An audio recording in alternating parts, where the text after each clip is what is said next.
All right, welcome to the Krug Show, everybody. Hope everybody's having a great day. 49ers win. Niners win. Niners win. Cowboys get destroyed. Could the road to the bowl go through Levi's Stadium? Will Batman beat the Joker?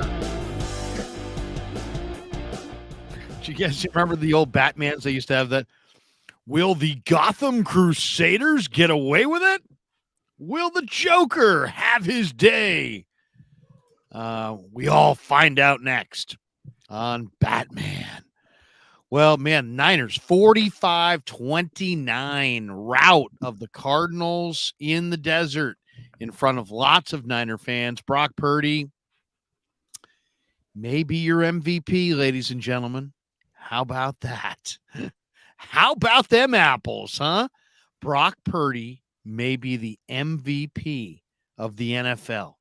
16 of 25 tonight, 242 yards, 4 touchdowns, a 135.3 rating. Niners put up 45. They ran for 5.5 a carry. McCaffrey ran for 6.4 a carry. He's looking dinged up. McCaffrey had another day, just almost 200 yards. It was absolutely amazing. 3 touchdowns. 2 touchdowns for Deebo Samuel. He looked really, really good. Trey McBride sure looked good for the Cardinals. Niners had some sloppy tackling in this thing. But Mooney Ward had 2 picks, including one that went back for a pick 6. Ronnie Bell lucked out in the biggest way on a turnover that was ruled not a turnover, and it was the right call. And the Cardinals ran for almost 8 yards a carry, and yet the Niners roll to 11-3, 6-2 on the road. Cardinals fall to 3-11, 2-5 at home, and we're getting rolling on the Krug Show right now. We were at Pig and a Pickle for the watch party. Thanks to everybody who stopped by. To the Pig and a Pickle watch party. It was absolutely incredible outpouring of support. I would say 25, 30 people all there wearing Niner jerseys, watching the game with us today. Had a really, really good time. Thanks to Pig and a Pickle for being the title sponsor of the Krug Show and a phenomenal meal this afternoon. Thanks to New York style Italian sausage. The only kind of Italian sausage that I will eat is New York style Italian sausage. And somebody actually had the audacity to question that earlier in one of our chat posts. I'm sure Larry has eaten other sausage, or if faced with the decision to eat alternative sausage, that he would go beyond New York style sausage. Yeah. Someone was like, there's no way Larry only eats that kind of sausage. You telling me he would turn it down another piece of sausage? I'm like, geez, man. I will not eat Johnsonville. It's crap. No. No, I'm New York style Italian sausage. Thanks to Marin Auto Glass as well. 415-883-3030, marinautoglass.com. And thanks to our gambling sponsors as well as our we should say our daily. No, they're not gambling, Kev, right? What's the label? Daily Fantasy. Daily Fantasy. Our Daily Fantasy sponsors. Underdog Fantasy and Mojo Fantasy. Check that link in the description. Use the promo code Krug, and they will match you up to your first $100. People piling into the room as we speak. They're all here to see Rye Smith. Yeah. The original OG on the Krug Show. Rye, good to see you. People were asking about you, Rye.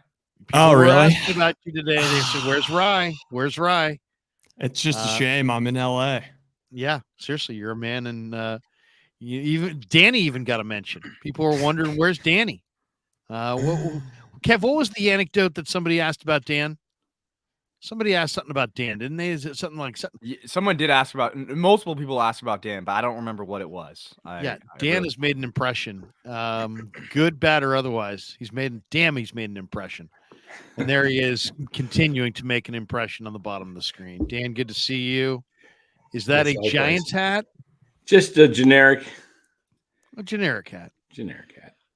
Baller up top, of course, Bay Area Baller 18, one of our favorite friends on YouTube. has been with us for quite a while. Gentlemen, what'd you think? 45-29. Purdy continues to play outstanding football. He took a hard hit in this one. Overall, I thought, man, I'd like to see a little bit more of Jordan Mason. I'd like to see a little bit more of Jordan Mason. And maybe a little less of McCaffrey, but McCaffrey's having an amazing year, and the Niners go to the desert. And, we can say what we want about any aspect of 49er football, but the one thing that's really clear is the Niners offensively have it going on right now. Purdy, Kyle, play calling, the line, the weapons. Niners could put up some points with the best teams in the league right now. What do you guys think of the win?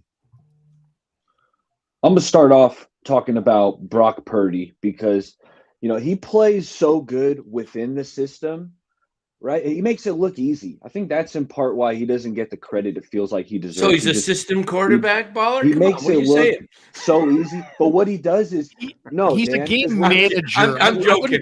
He's not a game changer, but he's oh, go ahead.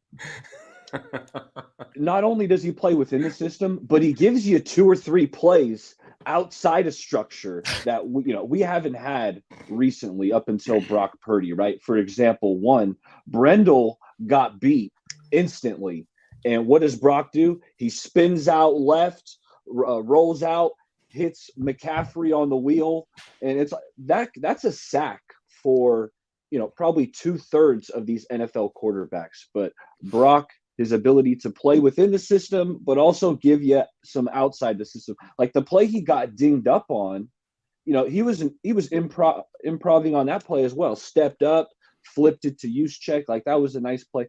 Brock was awesome. Christian McCaffrey was exceptional in the pass game as well as running the ball. So things were clicking. And kudos to this offensive line and really everybody blocking, man. These guys block with such tenacity. I thought the O-line did a great job today. Like I'm watching across the league, fellas. I don't know if you've seen like these highlights of Pickens where he's just not involved at all, run blocking. And it's like that would not fly here on the 49ers. The culture wouldn't allow it. So, it was a tenacious effort offensively blocking. Brock was awesome. Defensively, they did enough, right? The Cardinals ran the ball really efficiently, too efficiently. I thought Kalia Davis, I don't think this is his moment. I thought he was getting moved in the middle. Niners were missing tackles. I saw Fred miss a couple. I saw Dre miss a couple. Jair looked like he fell asleep on DeMarco's big long run. Jair, I think they thought they had that run bottled up, but they did enough.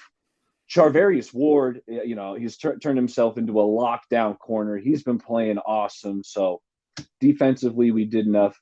Big time win. Rye, what'd you think? What was your takeaway, Rye? Oh, it was so sweet. I just loved it. I loved that the Cowboys were getting housed simultaneously. And it just seems like things are really lining up. It'd be real nice if Jalen Hurts doesn't go tomorrow and the Seahawks could knock off the Eagles, because then the Niners really aren't sweating too much. Yeah, I would say I was a little concerned at the beginning just because, well, you know what? Before I even get into any of that, give me a guess, all of you. I saw this. This is before the Niner game. What do you think the line is? Christmas Day, Niners home, Ravens. Niners -6.5. 6. Minus 6. 4, 5.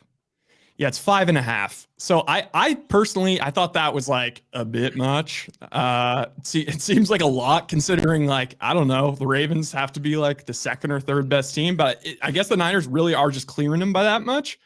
And Lamar also is 19-1 versus NFC quarterbacks. But I really wanted to see how the Niners defense would do versus a scampering and a scurrying guy like Kyler Murray, just for the preview for next week. And I mean, they did okay. They did enough, like Baller said.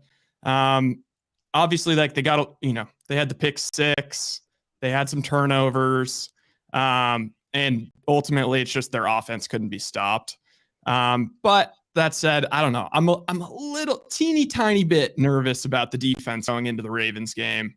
But as far as I'm trying to figure out like the scenario in which Brock does not win the MVP at this point, like it's like feels like very official. Well, if he plays big on Christmas night, he wins it. If he doesn't, Guaranteed. if he plays badly on Christmas night, he won't. Right? Well, it's hard to say. I mean, I think Dak got 134 yards passing, 1 interception, no touchdowns today. He had 50 yards on the last drive too, which was exactly. It was just all checked down, just prevent defense. So yeah, he was like the total team was at 92 yards for a while, the whole offense. I think that's a huge blow because not only does he have getting his butt kicked against Buffalo, he got his butt kicked against the Niners. So the narrative is, they played 3 good teams this year and they've lost, well, if you count the Eagles twice, 4, they've lost 3 of the 4. Right. So, I mean, and not only that, Buffalo, who's had trouble running at times this year, ran for 266 today against Dallas. That doesn't, when you're getting gashed for 250 plus, that's a bad look. It's hard to feel like you're a legit Super Bowl champion when you get gashed for 5.4 a carry, 49 carries for 266 and 3 touchdowns. Yeah, that's a lot of rushing yards, man. Yeah, Niners weren't too far off that today. One more point on the Dallas running the ball thing. Like that's my number one concern for Dallas if I'm a Cowboys fan, because just watching from the outside, part of me is telling me like, okay, in these games where they're playing all the shit teams like the Giants and the Commanders, Dak is just still throwing the ball like late into the third quarter, padding. It seems like he's padding stats, but honestly, it might just be they don't trust the run game that much. And they haven't like had one game this year where it's just been, we're just going to put it in Tony Pollard's hands and we're just going to ride him for an entire game. And like, you have to do that kind of stuff in big playoff games. And today was the day to do that. And they still couldn't do it. How big of a problem is the run D for the Niners, by the way? I mean, 30 carries for 234, 7.8 a carry. Dermercado, who's a real power back and he's a tough guy to tackle, he had that 49-yard run up the gut. Connor had his reverse field 44-yarder, but he averaged 6.1 a carry. Michael Carter had almost 10 yards a carry in his 3 carries. How big of an issue is the run D? They haven't had a bad game like that this year. I mean, you're missing both Armstead and Hargrave, plus an injured, not even close to 100% in Dre Greenlaw. I think, Niners just got to, if they can just take care of business the next 2 weeks, if Seattle takes care of Philly tomorrow night and the Niners win on Christmas Day and then go back to Washington, they clinch the 1 seed. And if Philly were to fall prior to that, and that's what I'm hoping for, because the best, I mean, if you can have that is almost like what make the Niners week 17 just a tune-up. Yeah, or 18, week 18, game 17. Yeah. Because that's how the Niners won a few of their Super Bowls when they had the buys and they had everything clinched. They used to just, that last game, they'd rest the guys and guys would have like a 2-week break. And and if they can get that, if they could, where CMC, maybe Brock doesn't even have to play much, and some of the defense guys and just get those guys rested. And that's why I think next week's a huge week. I really do. I don't, if Seattle beats Philly tomorrow night, I don't think like they can go into that game and say, oh, we got one in the hip pocket, because the Rams is going to be a tough game, that last game of the season. Rams are playing well. Rams are playing very well. We beat I don't want to leave it to right? that. Kev, what did you think of the game? I mean, I thought the Cardinals put up a good effort. I think this is a game where if you're not the Niners, if you're not the best team in the league, you drop this game, because they were missing key pieces on defense. I got to watch it again, but I feel like, missing the two interior guys definitely made them play a little closer up the middle. And then they lost some of the edge strength. And then the Cardinals got outside, got some big runs. Like you said, 7.8 yards a carry is crazy. That's a crazy high average. the Cardinals scored 30 points. So it definitely was the Niners' star power and Brock Purdy with a 135 rating. He's just stacking up high rating games, game after game after game. It's actually crazy. 9.7 yards per play on the passing game. So yeah, I mean it's a star-studded team, and they win this game even though they gave up 30. And I really feel like this game solidifies them as like the top team in the league right now. I don't think there's any doubt the 49ers are the best team in football, but this is what they were without Hargrave or Armstead, who if today were the Super Bowl, they both would have played. So, it's the 49ers are a loaded football team. A couple guys really, to me, stood out today. I thought Isaiah Oliver had a number of nice plays. Oliver, I know, has been run down a little bit, but, I thought he played, pretty well in this game. I thought Lenore played really well in this game. 9 tackles, 8 solo. He had a tackle for a loss. He had a pass defense. I mean, Lenore for a small guy, Demo is so freaking physical. Like, he loves contact. He loves getting in there. He was flying all over the field. Yeah. Loved what I saw from him. Really liked what I'm seeing from Kinlaw. He had a sack today. Javon is playing the best ball of his career right now. So it was a good win for the 49ers. More importantly, they escaped the game without major injuries. What do you guys think of the hit that Purdy took that caused him to go to the tent? And then what did you guys think of Sam Darnold? I mean, it was only a couple plays, but to me, I think we got a real glimpse right there of what is Sam Darnold. It's like he can run the same plays that Purdy runs. He's just going to be the timing's going to be a little bit off, and the accuracy is going to be a little bit off. You saw Darnold on a couple plays, and that just looked like exactly what I would expect out of Sam Darnold. Well, I was surprised when Darnold came in. I'm thinking, all right, you're probably going to run it a couple times. No, Kyle Shanahan called like back-to-back passing plays. Well, although I thought one of them clanked off Kittle's hands, though. Yeah, it did. I saw that, and some people tweeted out that, he didn't have any touch on it. That's just his arm strength. That's just Kittle not getting used to the difference of the velocity of the passes. That's it. I thought that was like a Josh Allen. It was about a 20-yard zip, and he put it right on him, but it went through Kittle's hands. But you can't blame Darnold on that because he put it right there. What do you guys think of the hit on Purdy? Seemed a little like unnecessary. Well, I look at it this way. When you're out there playing and you're going for a tackle and all of a sudden the guy lowers his level, it's pretty hard to stop your momentum. And Purdy, the guy was coming in, and then Purdy kind of went down a little bit, lowered his position, and it just caused a kind of more of a head-to-head neck, went to his neck area a little bit. It's so hard at full speed when you're playing out there at full speed to just stop. I don't know. I thought it was an awesome play. I thought it was an awesome play because Purdy, it was an improv step up. Juszczyk's got to have the wherewithal to kind of he's blocking to check out and get his head around and catch that ball. I thought it was a great play in the hit. I thought it was kind of bang bang, so I was okay with it. Dan wants me to share this one, so I'm gonna put this on screen. This is Brock Purdy's efficiency so far, miles ahead of everyone else this season for the whole season. Yeah. And all these graphs, you want to be top right. Looking prether good. Looking healthy. Yeah. Looking healthy. One other thought on that. How much is the run? I mean, okay, so the Niners give up 234 on the ground. Now you got the Ravens coming up next week. They got the number 1 rushing offense in the NFL. We're at halftime of Ravens-Jaguars. Lamar leads them in rushing. He's got 51 yards at the break. He's run 8 times for 51 yards, along of 12.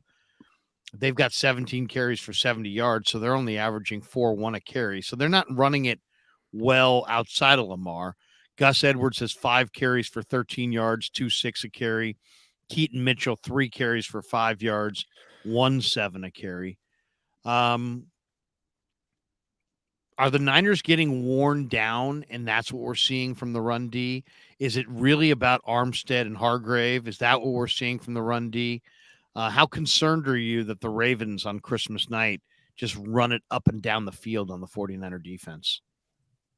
I mean, Lamar Jackson's one of the most dynamic ball carriers in the NFL. So that you're going to have to contain him. I know Kyler kind of escaped the pocket a couple times, one time down by the goal line. But I thought for the most part, the Niners did a pretty good job containing him. You're going to have to do that again next week because Lamar, when you're talking dynamic ball carriers, it's like Lamar Jackson, Tyreek Hill, Debo's up there. So you're going to have to lock down the run because that is a run-oriented team. While they do have some weapons, OBJ, I saw Rashad Bateman making some plays. But Lamar Jackson, man, he's a dynamic cat. Vicente says the defensive play calling was sus. What'd you think of the defensive play calling, guys? Yeah, take issue with it? I didn't have any issue with it. There was missed tackles. Yeah, to me, you got a guy. That the James Conner reverse field. He's standing right in the middle of the tackle box with 5 defenders around him. Dive at his knees and bring him to the ground. It's like everybody was waiting for somebody else to do the work for them. That's what I got the feeling like. Yeah, they weren't wrapping up. They were reaching, they were lunging, they were. You're going to have days like that, especially when you've got a defense with 3 or 4 guys that are out there playing a lot more than they're used to playing. And, Hargrave's known as a pass rusher on the D line, but he still takes up some space out there on the run game. I think Armstead's more the guy they're missing. Armstead is such a good run defender specifically. So they were missing him. And like I mentioned earlier, I thought Kalia Davis was kind of getting pushed around. I don't know if they're monitoring the free agent market. I like to hear your guys' thoughts. Is it too late to bring in a Sue or an Akeem Hicks? Or do you just roll with what you got? Because I wasn't impressed with Kalia Davis. I don't think he's quite ready to make an impact on this, championship stage caliber team. Yeah. Yeah. I think it shows how important those 2 guys are. It's like the defense just completely changed when you have 2 of your starting, stalwarts on the defensive line gone. 7.8 yards to carry is a lot. And James Conner, he kind of cooked them last time too. And he's a big, strong back. And that's probably why they missed some tackles. But you bring up a good point though, Baller, about Sue. I don't know how he is off, how he would be in the locker room, if he's a guy that would mesh with this closeness. He'd be fine. Would he be okay? Because he's a run stuffer. He's a guy that is still, I don't know if he's got anything left. That year they won the Super Bowl with the Rams, he was pretty tough. But that's what, 2 years ago now? 3? What is that? Been a couple 2021, years. I think. Yeah, made some plays for the Eagles last year down the stretch. And supposedly the Niners were in the mix for him last year. Right.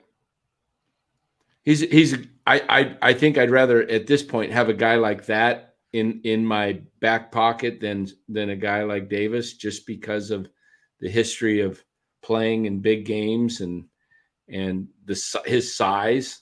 He's hard to move, and you got those linebackers behind him. That's defensive line. His main job on the run is just hold up those tackles and guards so that the linebackers can come up and make the tackle. Who's out there? I'm looking at the list. I'm not saying they should go away from Kalia, but they're in their go moment. If they don't feel like he can do the job, I got to watch this film again, but I'm looking at the list. Linval Joseph, Michael Brockers, Akeem Hicks, Sue, Ross Blacklock. Not bad. Those are the guys that really stand out. Larry, will there Mo be Hurst? Mo Hurst is on the beach. Okay. Any guys get? I mean, we see guys in the last few weeks from teams get released. Is there any vets that teams might want to move away from that are on expiring contracts that they might want to play some of their guys on their practice squad the last 3 weeks? You see anybody like that coming up? No, I mean you just don't see that much. Teams usually go to the finish line with their players. Yeah, I don't know. None that I can think of. I know Sue's name's been thrown out there as a potential, maybe he would be somebody who might be in a ring chasing mode. God knows if you're a, defensive tackle, any position really, you'd love to be a 49er. You wonder how much of it is just, they're kind of sleepwalking through this game as opposed to they have a real problem against the run. I mean, you did see 2 runs that went for 40, over, 49 and 44. So if you took those out, you got, 28 carries for 134. It's not really, 135, something like that. It's not great, but it's not terrible. They just had a couple of really bad plays. And this is kind of what happened. This is kind of what happened going into the bye week. They had a lot of missed tackles. And then they came out of the bye week a lot fresher, which to me is when you look at the way they defend the run when they're fresh as opposed to when they're not fresh, is all the reason in the world why this number 1 seed is so vital. It's not necessarily, anything besides the week off. And the week off is a major, major advantage. The home field's obviously great too, but I mean, I don't know that Levi's is like a house of horrors, but that extra week off is sure awfully invaluable, especially when everybody else doesn't get it. Yeah. And if they could lock it down after Washington, if we can get some help with Seattle, that would be major, because I still think, man, if that happens, just play Baltimore with everything you got, because you don't want to have to push these guys if you don't have to in week 18 against the Rams. Rams are going to be playing, I think that game the Rams are playing is the way it's lining up. It looks like the Rams are going to be playing for a playoff game. And whenever a team's playing for a playoff game, and, I think the Niners, if they're not playing, the only way the Niners, I think, would probably be up for that game is if the 1 seed was on the line. If it's not on the line, I could see the Rams, giving them a heck of a time. Guys, after watching every week in pro football, new things happen. There's new injuries. The whole thing is kind of reshaped. We know the Niners are the dominant team in the NFC. Who would you say is the team that you fear the most? Because if I was going first, I would probably say Buffalo. Buffalo's been through some really, really rough moments this year. God knows they've had some of the ugliest games of any team in pro football. But Josh Allen today, they beat the Cowboys 31-10. If you look at the numbers, it was a running game. Josh Allen, it was probably a terrible weather day in Buffalo. Josh Allen was 7 of 15 for 94 yards, had the 1 touchdown, but they ran it 49 times for 266. James Cook had 179 yards rushing and a touchdown, 7-2 a carry. Diggs caught 4 balls for 48 yards, but it was a big ground attack. And then they had 7 hits on Prescott, and they wind up crushing Dallas 31-10. To me, it looks like Buffalo is coming on, but who do you guys think is the team outside of the Niners that has the most momentum? I mean, if we're momentum is, I guess, a little bit different. It's still the Chiefs for me. Honestly, I still kind of think the Chiefs might get the 1 seed. Like the way it just seems like these AFC teams are just self-combusting. Nobody wants it. This is the best Chiefs defense we've seen. And like, how many times did Tom Brady, like in the Pats, look like they were kind of cooked for that year? And it would be just not that talented of a team, but then they would just find their way back into a Super Bowl. I kind of feel like that's what we're going to look at this year with the Chiefs. They're just going to find their way in, and it's going to be just awesome defense. And then it just comes down to a game plan. And I'm still a little bit scarred because the Niners can't seem to beat the Chiefs. I'm going with the Ravens. It's a team that the Niners are going to be playing here next week. I think the Ravens, that defense is really freaking good. Like the Niners got the best linebacker core in the NFL, but I mean, who's the second? Because Roquan Smith and Patrick Queen are up there. You know, Jadeveon Clowney, Marlon Humphrey, Kyle Hamilton. Like that defense has a lot of really good players. And then, like I already talked about Lamar Jackson and just how dynamic is. Like when Lamar has his A game, which it doesn't happen every week, but when he does, the Ravens win. Ravens are a good team, no question. Kev, who do you think's got the most momentum right now outside of the Niners? Most momentum, I would go with the Ravens. The Ravens lost a close game to the Browns a couple weeks ago, and they haven't lost a game before that since week 5 against the Steelers, and they've been kind of steamrolling some teams. I know they were life and death with the Rams, but I mean that's the beauty of next week is you get to see them next week, so you get to play them. But I'll actually go with what Rye was saying. The Chiefs are scary, man. They're scary in the playoffs. It's just an Andy Reid, Patrick Mahomes thing. You know, they looked kind of beatable in the first half today against the Patriots, and I know they end up beating them, right? I think they beat them, but yeah, I mean, it's just Mahomes in the playoffs, and I feel like the playoffs is more of a QB type of game. Like it matters more who your QB is in the playoffs, and I fear Patrick Mahomes in the big game. And Kev, you just said it. Like they looked beatable in the beginning of the game, and then they went on to just like easily cover like the huge spread. Like that, it's just we're not used to seeing the Chiefs even beatable. Like but it doesn't mean that they're not still like probably the scariest team. And Buffalo, I mean, look, Buffalo's been effing around all year, and they easily could have lost last week. This week, I think, was just like a really bad spot for the Cowboys. I thought the Cowboys would get blown out. Dak sucks in cold weather. He's played like 0 cold weather games, went to Mississippi State, and he's got like an issue in his hand where like every time it gets below a certain temperature, like his freaking something in his like surgically repaired thumb metal piece, whatever, just starts acting up. That's at least what he said before the game. I mean, yeah, I feel like there's a lack of consistency in teams in the NFL right now. The Ravens and the Niners are the most consistent in the NFL. Like you'll see the Bills and the Chiefs drop a game. Lions looked pretty good against Denver the other night. Was that Saturday night? Yeah, they had to though. They'd been just reeling. They really look good though. They really did. Yeah, their run game and their passing game. If they get that thing straightened out, you know, they kind of went through a stretch for about 6 games where they just looked pretty flat, but they looked really good at the beginning of the year, and maybe they're getting it back together.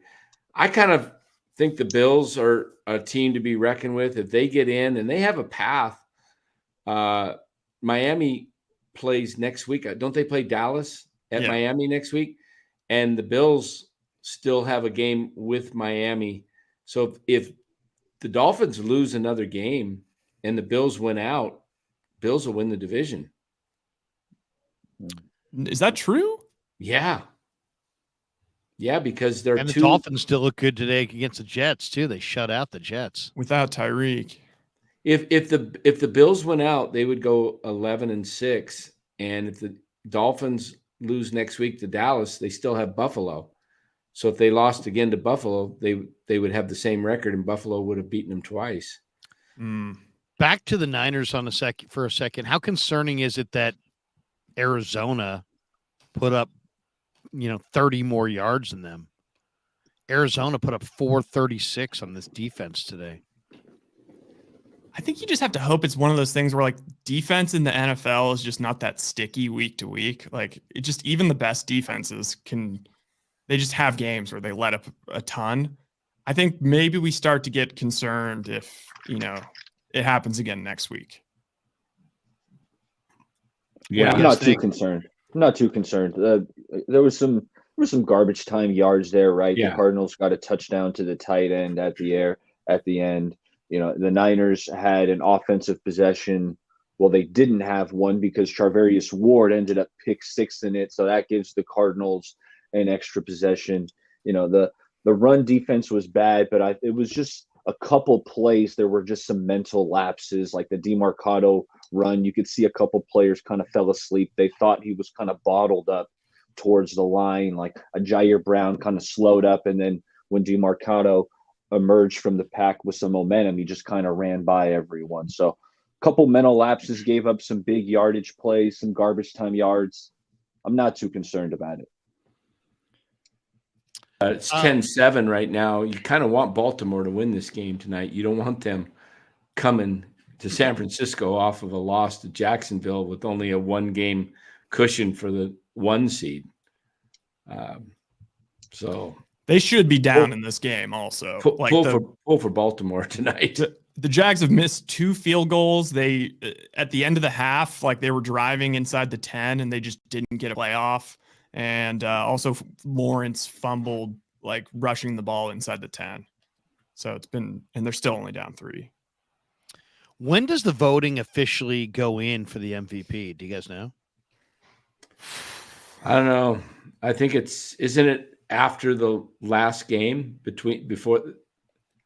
Is it through week 18? I know it's before the playoffs. Yeah.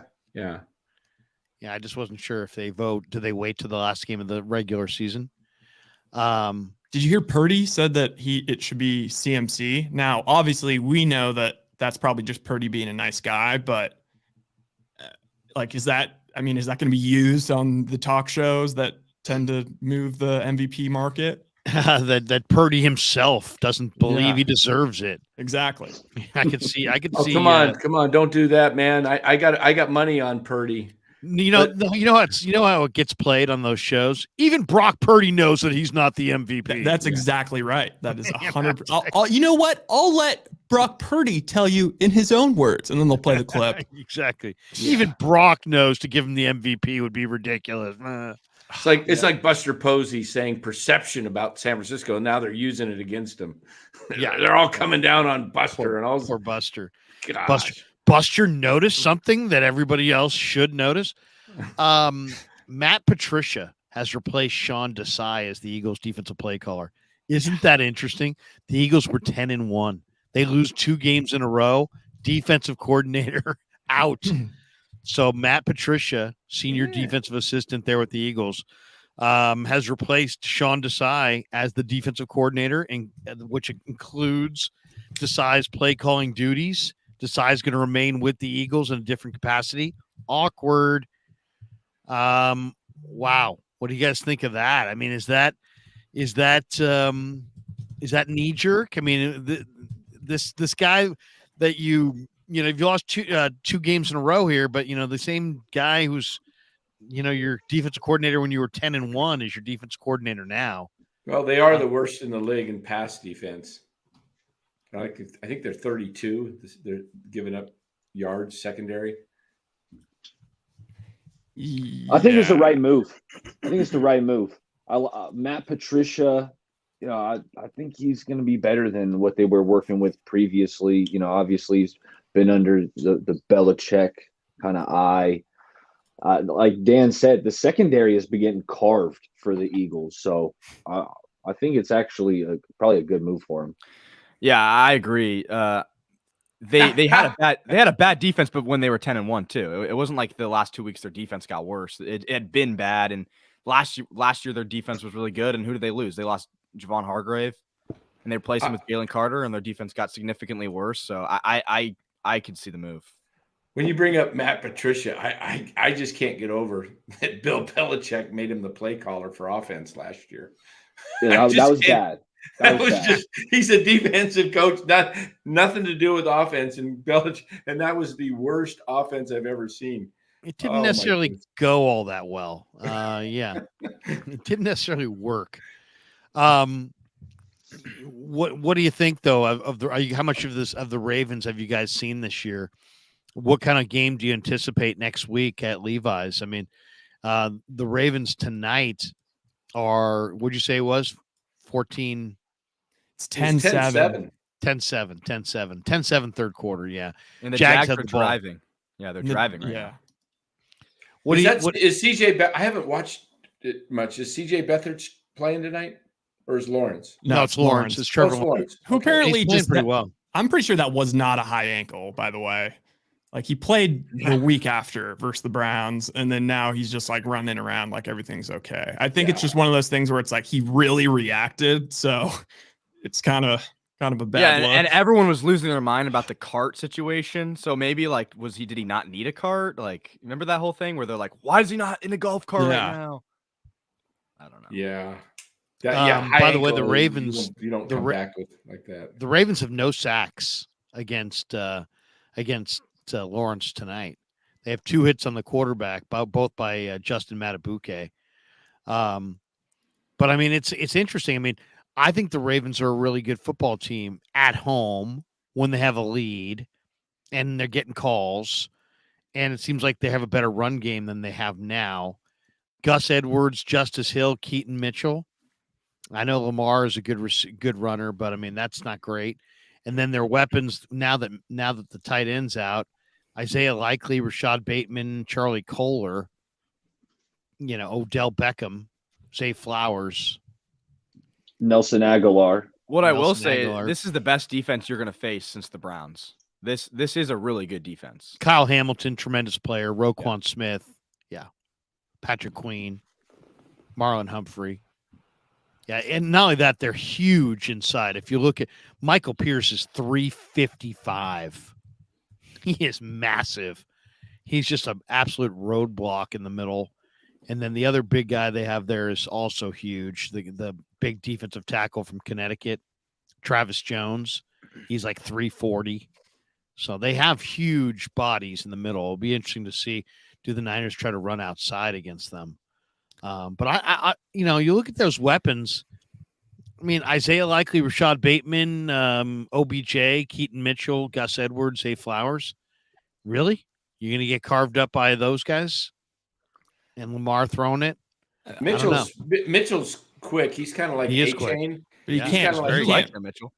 He can't pass Mitchell. I mean, he's on my fantasy team. But he's like A-Chain a little bit, but you just got to get a body on him early. But Edwards isn't scary. He's just more of their goal line back.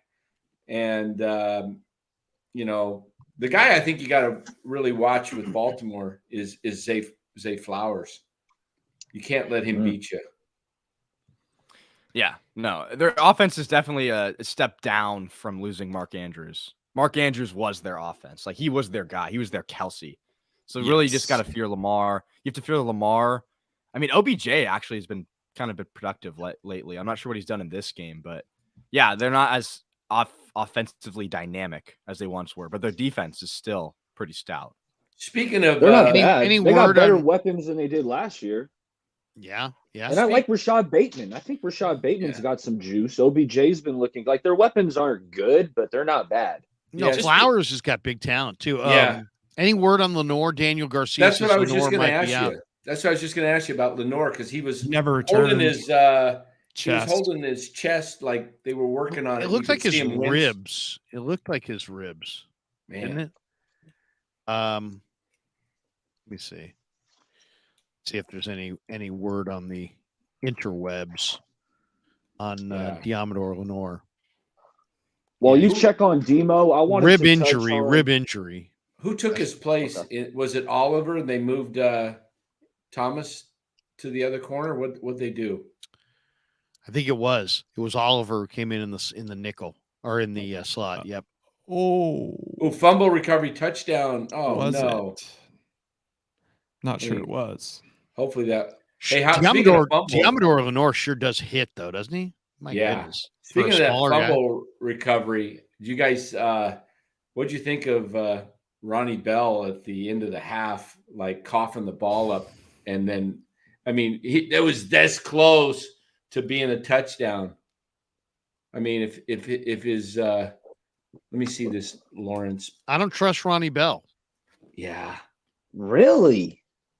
After one play where his elbow is down, I mean, that's what caused the fumble. His elbow hit the ground. Like, to me, I'm not freaking out. It's not just one play. Go back to the last couple of weeks. Didn't he have another one where he fumbled it out of bounds? Didn't he have another one where he dove? He did have another one. He dove and kind of exposed the ball. Yeah, when's Ray coming back? He's not. He's on the IR. I mean, in the But- playoffs, will they just stick Debo back there? I was mean, thinking Ayuk on the is- punts. is Ray gone for the year, or is he eligible? No, not necessarily, but he's on IR, so they'd have to pull him off IR. He just has to miss 4 games and then he can come back. Right. I just don't. And he also has a rib injury. I'm not sure exactly to what extent.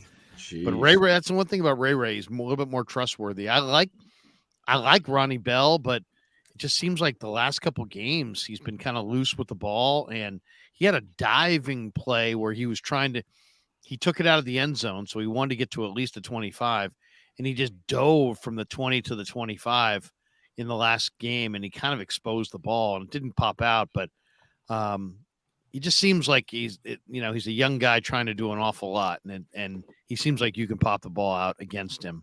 I said throw Wishnowski back there. He's got great speed. Go with Wishnowski.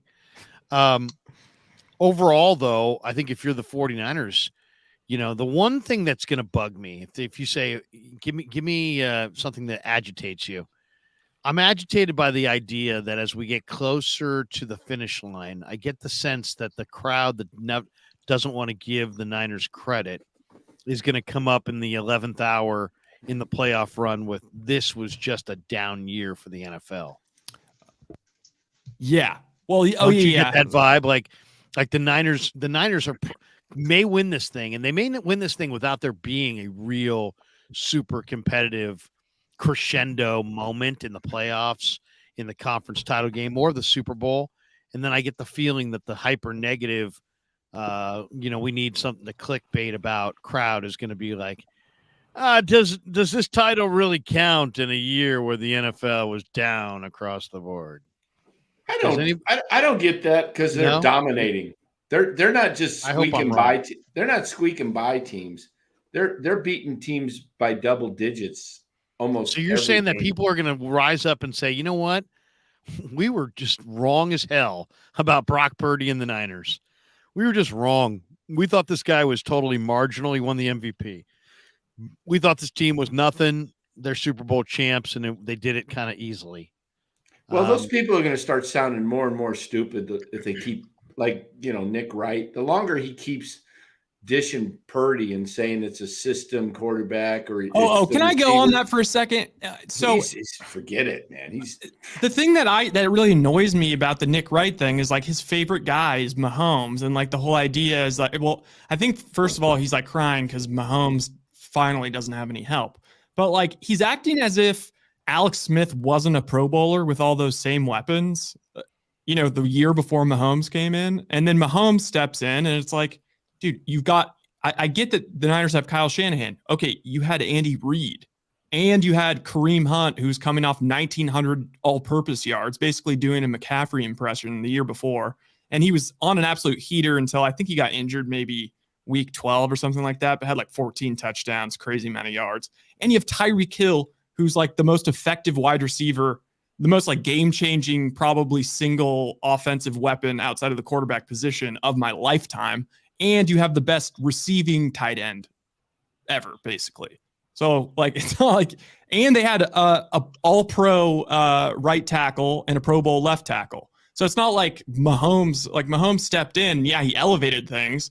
Like Purdy stepped in, he elevated things from where Jimmy G had him, Did you guys see speaking of touchdowns, you mentioned Kareem Hunt. Did you guys see the stat today about Raheem Mostert has 19 TDs and the Jets the entire season have only 17 for the team? Wow. That's crazy. Yeah, I kind of think that. Do you think LaFleur stays? Or not LaFleur? Who's the OC? The OC that Aaron Rodgers loves? Oh, Hackett. Yeah. Like, are you really going to let Rodgers dictate keeping that guy? I mean, you should. Soul Certified says we're smashing teams. Jesse Wade is saying, "Who gives an S what the clowns say?" No, I know. It's always just entertaining to see how they're going to somehow discredit. Hey, the only thing you can discredit, you can't discredit a Super Bowl. You can discredit a 2020 World Series, but you can't discredit a 23 Super Bowl. Yeah, I mean, people are always going to say people are always going to say shit, but it's like, is there any validity behind it? I was saying earlier, like the only argument for a Mickey Mouse ring was that Lakers ring in the bubble. Like that's the only one, and they still count it. But like that's the only one you could actually argue, like, hey, that wasn't legit, but it still kind of was. So it's like Dodgers to say World that the Series also was Mickey the Mouse. Dodgers World Series in 60 games. Oh, no way. Check this play out. If you yeah, I just saw it. That's what I'm saying. Lamar Jackson's just different. MF says, heard a rumor that Jung-Hoo Lee will be at Levi's for the Rams game. There you go. By the way, one of the greatest moments of the Jung-Hoo Lee press conference, they asked him, they said, Jung-Hoo, what is it that you really love to do when you're not playing baseball? Did you see what he said? I love to watch the Krug Show on YouTube. He didn't say Krug Show, but he did say, I like to sit at home and watch YouTube as my mother makes me good food to eat. That was what he said. It was beautiful. Oh, was man. He said NorCal Sports Network. He actually said NorCal Sports Network. I love watching Dan and Eric, and I loved Eric's military history knowledge. Yes, there he goes. Go Giants! And I love Chardall. I love how he says, go Giants, and he says, San Francisco. Hey, I came to win championships. There you go. Here's M. Patel, Jung-Hoo, aka Tommy LaStella. All right, let's go. That's harsh. All right, let's hit the supers right here. We got this one from Andy with 2 Y's, 707. Trent Baalke voice, please. Wait a second. I need a little water. Yeah, I need a little water. I can't just do the Trent just out of the blue. Yeah, lube the pipes. It's so funny that you asked me that, Lowry, because I'll tell you, Trent. People always say Trent Baalke likes guys with torn ACLs. No. Trent Baalke likes guys who happen to recover from ACLs. It shows great value, and that's why I'm an outstanding and underrated general manager. And Doug Peterson and I are getting it done here in Jacksonville. And let me tell you, Trevor Lawrence is the future of the world. All right, there you go. Future of the world. Okay. Here we go. Bruce R says, seeing number 10 return punts gives me PTSD. Yeah, Bruce, seriously, I was getting nervous. Brian's a brand new YouTube member. Thank you, Brian. Welcome aboard. We always give YouTube members a little clap. Randall, not a super, but I love it. He says, I love Bay Area baller. Even if he's a Lance fanboy, he's still my baller. What? Lance who? He said that Who's you're Lance? a Lance fan. Trey Lance. Lance Bass. Who's that guy? Yeah. Forgot about him pretty quick, though, huh? Are you talking about the Dallas Cowboy quarterback? There you go. Randall loves you. Jesse Wade says that back shoulder throw was effing elite. Seriously, guys. The back shoulder throw, Debo. Purdy to Debo in the tightest window you could ever create. And he just put it right on him. Perfect time. Yeah, system. I wanted to jump in. Not a game changer. Not a game. That's a system throw. Not a we game know how changer. good Debo is around the line of scrimmage, but the last couple weeks we're seeing Debo win down the field. Seems like he's kind of evolving a little bit, right? Last week he ran by Jamal Adams. This week, perfectly executed back shoulder throw. So I like to see Debo kind of adding the element of down the field. Debo looks like Debo 21 again. He does. He looks great. He's a bully. Debo. He just bullied that DB on that back shoulder, just like a very subtle kind of push, like just a little bit of separation. Debo, he's just a bully. I just get the feeling that Debo was he dominant in the first half against the Chiefs in the Super Bowl. See, I don't know how much it burned him, but I'm sure it did burn him that they didn't finish the deal and he only got 2 touches. I think Debo is going to play bigger and bigger and bigger and bigger as the stakes get bigger. Oh, I think he's your Super Bowl he's a big MVP stakes guy. And I don't know if that's because if you watch him, you see him dog it when he's not getting the ball. He seems like he gets up for games. Like, you know what I mean? Like he gives more effort when he has to give more effort. You guys see that? Yeah. Debo is, in 21, the end of 21, going into the NFC Championship during the playoffs. I mean, he was like was like the high school player who played both ways, and like a young just give him the Coach ball. Emilio. He's just give him the ball. He was the star, and everybody said he's probably the best all-around player in the league in 21. Then 22, he kind of comes in. He's not in shape, and he has a pretty off year for Debo. This year, he's got CMC and Purdy, and all the love's going there. And Debo's stepping his game up, and he may, like you said, Larry, he may end up being the Super Bowl fire. MVP. He's going to fire in prime time. Yeah. Liam says, at what point do we let Sam Darnold get reps? How about Tuesday? How about Tuesday at practice? Maybe Wednesday. How about Wednesday? I'm hoping it's week 18. He's really good on Wednesdays. Yeah. My hope is that he plays the full game week 18 in a meaningless game for the Niners, that you get him the reps that he needs just to have that full game experience. That's what I'm hoping for. And we got Michael Miller. Could do that. They could do the week 1, 2021 or 2020 thing where they bring in Trey Lance to the goal line.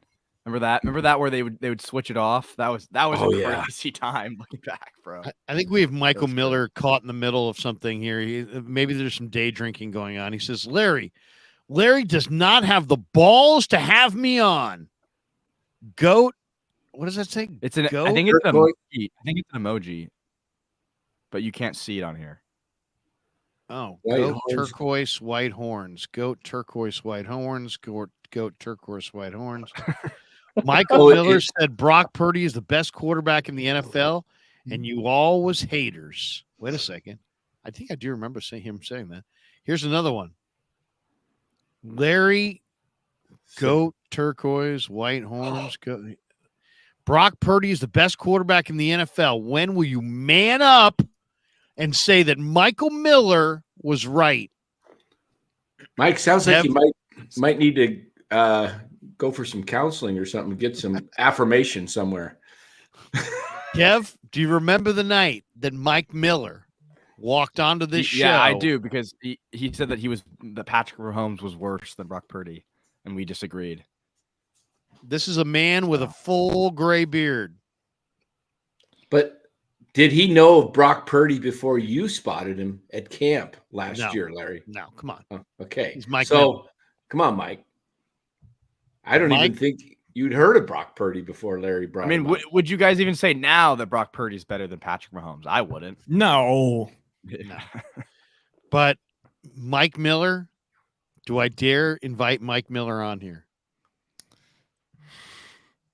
Okay. That might be content too good. It might have to be behind a paywall. Maybe a Patreon deal. I'm going to put the link out there. We'll fish out for Mike Miller just because I like me some Mike Miller, and I do have the balls to have you on, Mike Miller. I've got those balls to have you on. That might be so spicy. Might be members only. Might be a members only thing. Kev can figure out a way to make more money on that. Kev's just a mastermind. Imagine if that just was, though, like you created like a Patreon or something, and it just the only thing you just had to pay for it. And the only thing was just taking on like wild fans and debates. Like, all right, 30 minutes. Done. We got this. Dun, dun, dun. Dun, dun, dun. In this corner, Michael Miller from Virginia talking trash and wearing a beard. Dun, dun, dun, dun. Somebody mentioned Dan's channel earlier today at the meet and greet. I forget how did Dan's channel come Kyle. up? Kyle McKiernan? Kyle McKiernan, Yeah, yes. so. The great Kyle McKiernan. Yeah. I gave him a Krug Show shirt today. Awesome. Okay, yeah, Kyle drove down from near Chico area. Chico. The guy drove from Chico, right? You could have been up here easily. Yeah. You're down in Southern Cal. That's nothing. Guy came from Chico. No, I'm just joking. Wait, how about the Warriors are currently up 1 on the Blazers with 2 minutes left in the third. Steph Curry has 4 points. That is just strange. What I'm waiting on is what trade the Warriors are going to make. Oh, yeah. They need to make more than one. We should do a state of the Warriors pod or something. The Warriors are going to make a trade, and they may be able to make some good trades because they got. I think they I think they make at least 2 trades. Wiggins, I think two or three guys move off this team at least. Danny, doctor up the best trade. I've got some Warrior trades, Dan, that I'll share with you before we get out of here that work on the trade machine. I haven't put it behind the scenes. Behind the scenes, work on a Warrior trade. All right, I want one. That's your homework assignment before the show ends. Before the show ends, okay. Before the show ends, you get a Warrior trade that works. I got to get on my phone here. Dan is our in-house GM, so nothing involving Trout. Okay, nothing involving Trout. Hey, I made enough trades in fantasy this year to, man. Dan's like Whitey Herzog at the winter meetings and like Michael Miller's in the chat. I didn't even get what? Is that true? What? Look at him. There he is. He's clapping his hands together. You don't have the balls to take me on and have me on this show. This you know how like really interesting. You don't have the stones, Krug, to bring me on this extravaganza. Well, look, if he gets physical, I got Baller. I got Rye. Rye's a big guy. Yeah, Rye's a big guy, and I got the biggest Rye is sneaky huge, guys. I don't think people realize that. Rye's like 6'5". Rye can crush us all with his pinky. You don't want to mess with my hand size either, man. Dan could palm a tennis ball, and Dan also knows people at the HOA. Okay, so I just want to let everybody know. You mess with Dan, you're messing with Margaret from the HOA. Right, Margaret. Yeah, we should play that sometime again. Oh, I see the crack. I did. Look, there it is. I see the crack. Hey, Rye. I think HOA dues should go up to $850. Yes. I think they should be $900. Hey, you know when we have a presidential election and the guy loses, he calls up or he texts, he gives a concession speech to the winner. I played Rye today in fantasy playoffs. I didn't get no concession speech. You want a concession speech? I'll give you a concession speech. Oh no, don't no. I got well just because I think that this is funny because I saw a comment. Somebody had a comment that said you guys will get a kick out of this because I wasn't in the fantasy league for like the first 60% of the season. Yes. And then I took over somebody's team. Was that due to last year's suspension or no? I just didn't get involved. And then somebody, Dan, there was a ton of controversy with trades not going through and then not going through. And then eventually somebody quit. And then so I got asked, you want to get in there? And I was like, sure, whatever. You know what? It's fine. Pay your $75 dues. Yeah, paid my $75 dues. I'm treating it's my 4th fantasy league. So, I'm setting my lineups. I'm being a good fantasy owner, but it's not the most important fantasy league to me. Oh, come on. Oh, what? Oh, here we go. He's making excuses. Secondary league. No. This is funny. It's my side chick. Anyway, yeah, he's beating my ass. Oof. Good. Oof. Dan, you just put porn on there. Could you take that down? Dan, get your tabs. Seriously. But I did notice, so I didn't really put much prep work into this week. I think I even forgot putting a waiver claim.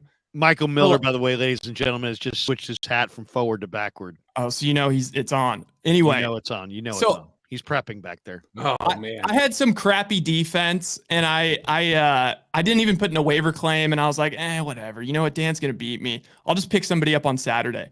Right. I go to pick up a defense in this league.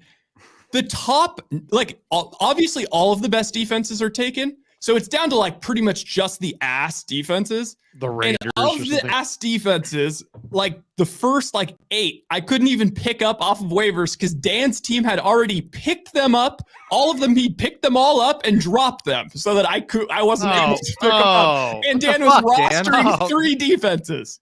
Dan, you need it. Seriously, you need to That's take some serious gamesmanship by Dan. Dude, no, I'm brutal. That's not gamesmanship. That's like taking a meeting. You need intervention. You need an intervention. I know. I am brutal, man. I'm ruthless when it comes to competition, man. You did that on purpose. You're not ruthless. You're diabolical. It was diabolical. I actually appreciate. I respected it. I did it on purpose. He would have grabbed the Raiders. They got 27 points. It's true. Dan, you couldn't allow him to have anybody, huh? Look at that. Well, I respect it. I don't know talk a ton that of Del fantasy, Boca Vista but wants mean-spirited people living within the walls as that are that evil. to fill you guys in, Keaton Mitchell went down with a knee injury on a nice run. He's did he getting really? assisted off the field. Yeah, Keaton Mitchell He's banged good. up with the knee. But just to wrap up on fantasy, I'm in 5 leagues. Made the playoffs in all 5. I got a bye in 3 out of 5. So I mean, wait a minute. Wait a second. Did on, you say you had a hold on. bye in 3 out of 5? I got it. Jeez, man. Yeah, Put him in the center. Give me the big Oh, screen. yeah, Yeah. yeah. Bye in 3 out of This the is 5 a man that's had a leagues. bye in 3 out of 5 fantasy leagues. I don't even have my face on the screen. I'm hiding behind the New York style sausage logo. I've been playing fantasy since about 2004, so I got some. You've experience. lived a little. Wow. I've been around the block. 5 You've leagues. been around the block. This ain't your Playoffs first. in all 5 This leagues. ain't your first rodeo, as they say. Look at that. Definitely not. Those are fantasy buys. Takes it serious. Are you in a PPR league? Look at Danny. Oh, Danny's yeah, going to try to engage you in a cross league trade. Dan, you can only trade with people in your own league. Hey, you should hear my receivers. I made so many trades. I ended up with Tyreek Hill, Amon St. Brown, and Justin Jefferson as my 3 wide receivers. Amon St. Brown would like you to not include the raw. He's an Amon Raw, okay? I'm on. At least respect the raw. All right. On that note, we go to a man who's in Virginia. Oh boy, he's actually in the green room. He's in the green room. Oh, this is going to be fun. He's in Virginia, ladies and gentlemen. I'm going to sit back. He might give me okay. Let me. Earlier tonight in the chat, he suggested that I didn't have the balls to bring him on. Do you want me to put him in, or do you got it? Go ahead, Kev. Bring him in. Bring him in. I don't even want to hit the door. Bring in the Miller. Michael Mr. Miller. Look at that. Do I have the floor? Yes, you sir. have the floor. Coach. We had What does we Brock had Purdy not we had lead the balls in to now? bring you on tonight. What does Brock Purdy not lead in now? He leads in yards, TDs, everything known to man he leads in. Is he the best player now in the league? Or are you still on Patty Mahomes have a hissy fit crying?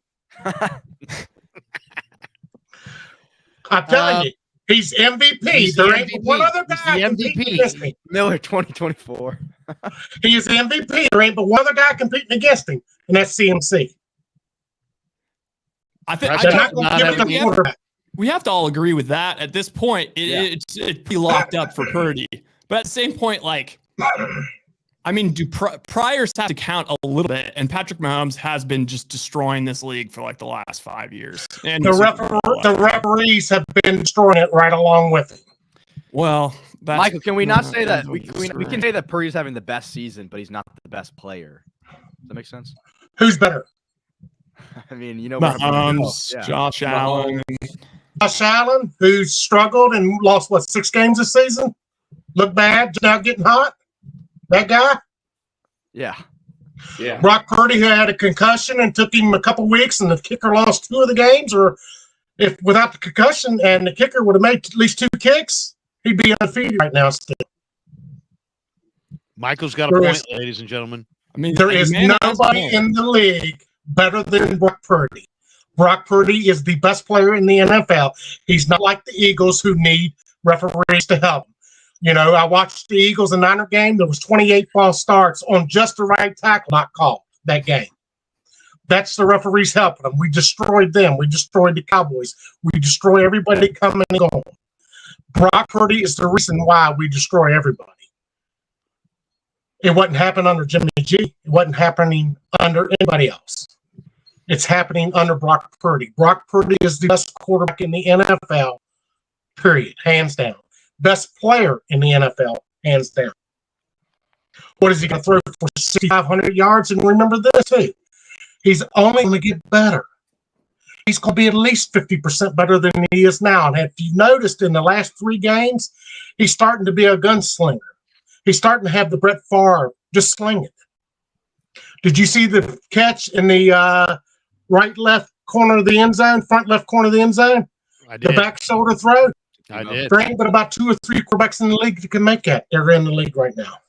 Brock Purdy. Not that. I mean, having the you know, best season, no doubt. just to further Mike's point, against you idiots out there. No, I'm just kidding.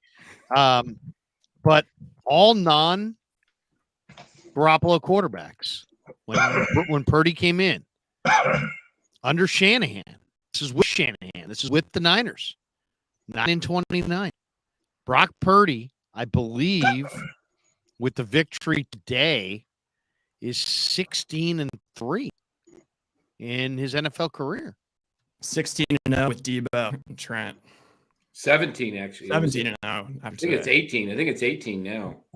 And the only other quarterback that's had 4 players on one team 1,000+ yards, and we will have that this year, was Peyton Manning under his probably greatest season of any other quarterback ever. Brock Purdy's getting ready to do what he just did. You're going to have 1,000 scrimmage yards. Is it a hot year, or are we watching truly the best quarterback in football? Well, y'all don't want to hear the best quarterback of all times, but it's coming. Just give it about 10 years. Do you think he's the best quarterback of all time? I think he's getting there. Yes, it's with time. If he escapes injury and has a 15, 20-year career, yes, he will be retired as the greatest football player to ever suit it up. Wait a second. I'm getting a chat here from Colin Cowherd, who says that you're very immature for wearing your hat backwards, Michael. And you know what you can say to him? What? Where the sun don't shine. I love it. I love it. Just straight up. Colin ain't never played a game in his life. I will say this. You have had the Purdy conviction since last year. Yeah. Since last year. Quite a while. Since the summer. I remember talking to Michael in the summer. What has given you – now, I had the Purdy conviction as well, so it's like maybe you and I ought to go – we ought to go, Oh, yeah, you've been a great fan of him. I've been a great – Other than saying he is the best quarterback in the league. Yeah, that part, the best quarterback in the league, the thing about it is – Larry's trying to keep his 30,000 subs. No, there are other – people are dropping off by the second right now. Yeah, there are other – That's okay. This will be the biggest hit video you've ever did with me on it. There are other especially when I posted in my group. I mean, you're talking about guys who have bigger arms and more pelts on the wall at this juncture. And you can always point to Super Bowls and say, he's not Patrick Mahomes, because Mahomes has already done it. Mahomes has already done it. And to say that this kid's better than him is a projection at this point. So I understand that. And that's the only reason I would stop short of what you're saying here, is that with Purdy, it's still a projection. But Michael, I think you're onto something. I think that we need to reshape the discussion. Literally there were people 5 weeks ago that were asking if he's a legit NFL starting quarterback. Suggesting that 3-game slide was just the clock has struck midnight and now this guy's turning into the pumpkin. I think we need to come to grips with the fact that Brock Purdy is a great quarterback. Not a good quarterback, not a pretty good quarterback, not a very good quarterback. Brock Purdy is a great quarterback. How great is he going to be? Is he going to be as great as the all-time greats? I don't know. Is he going to be as great as Mahomes and the greatest of today? I'm not sure. But I do know that he's passed beyond.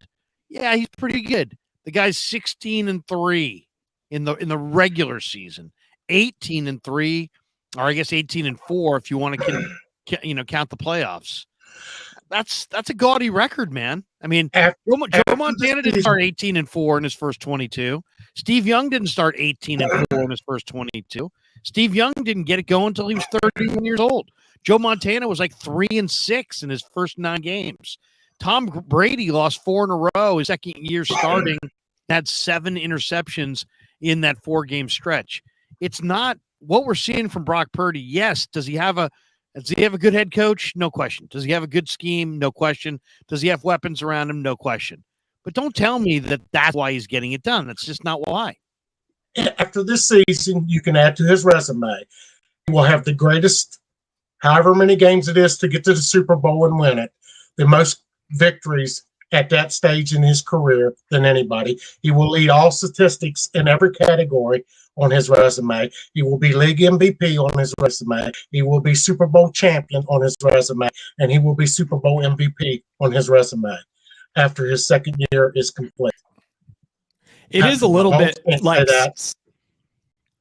Well, I mean, yeah, Patrick Mahomes didn't. He did win the MVP, but he didn't win the Super Bowl his first year.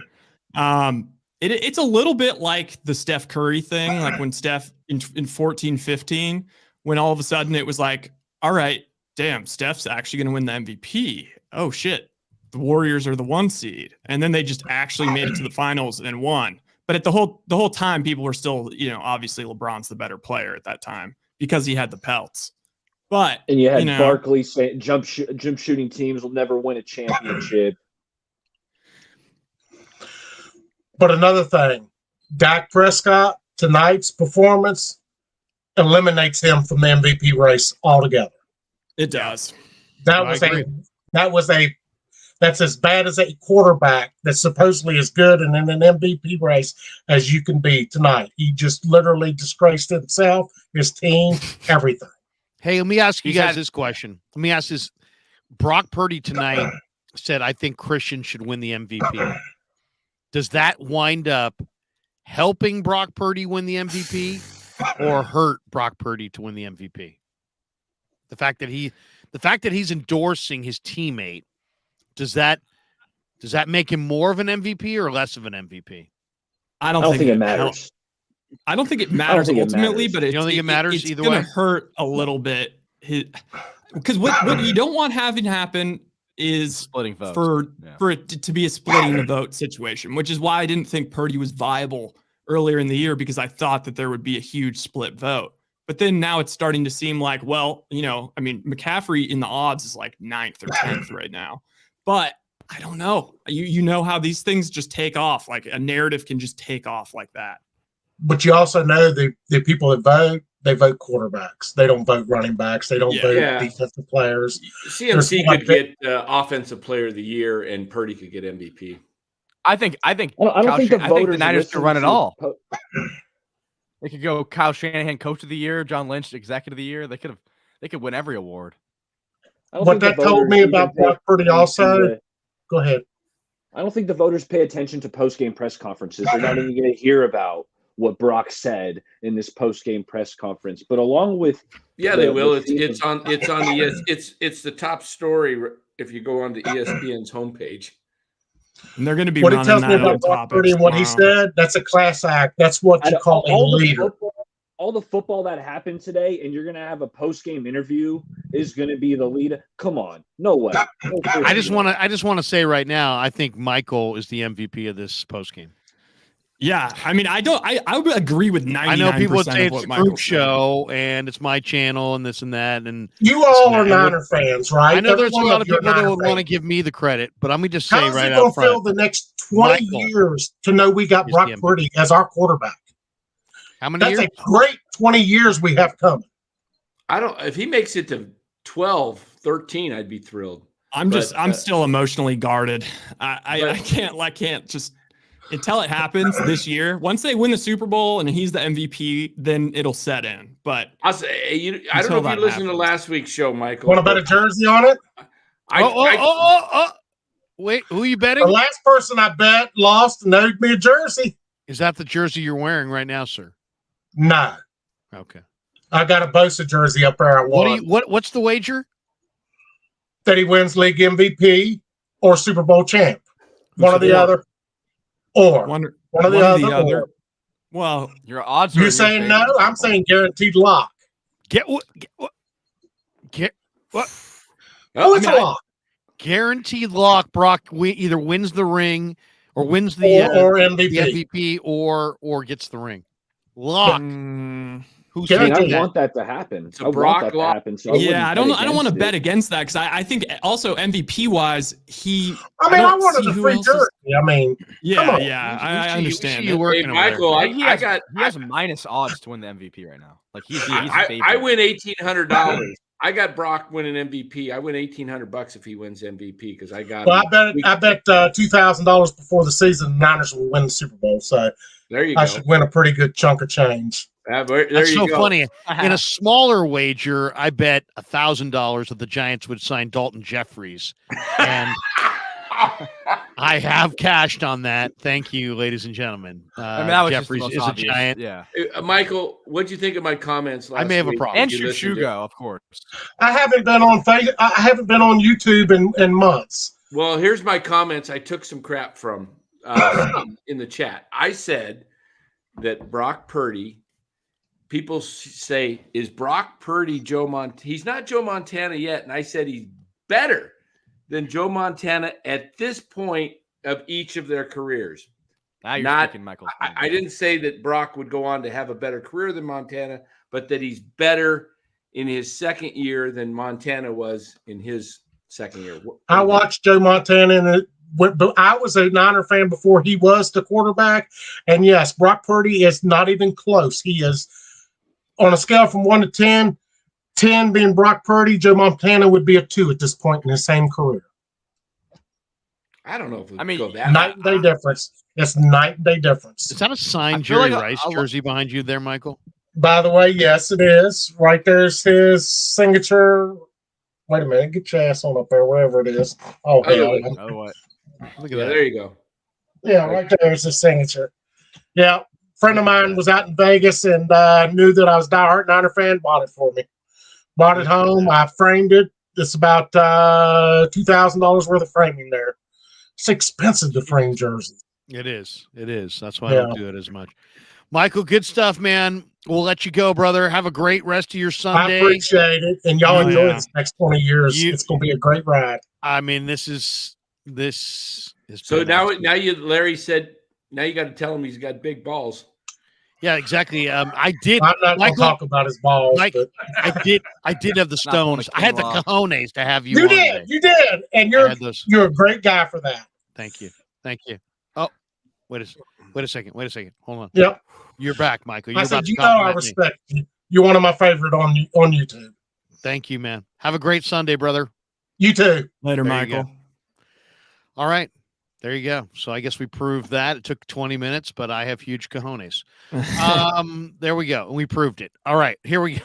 Let's go. Let's get true. These super. Yeah.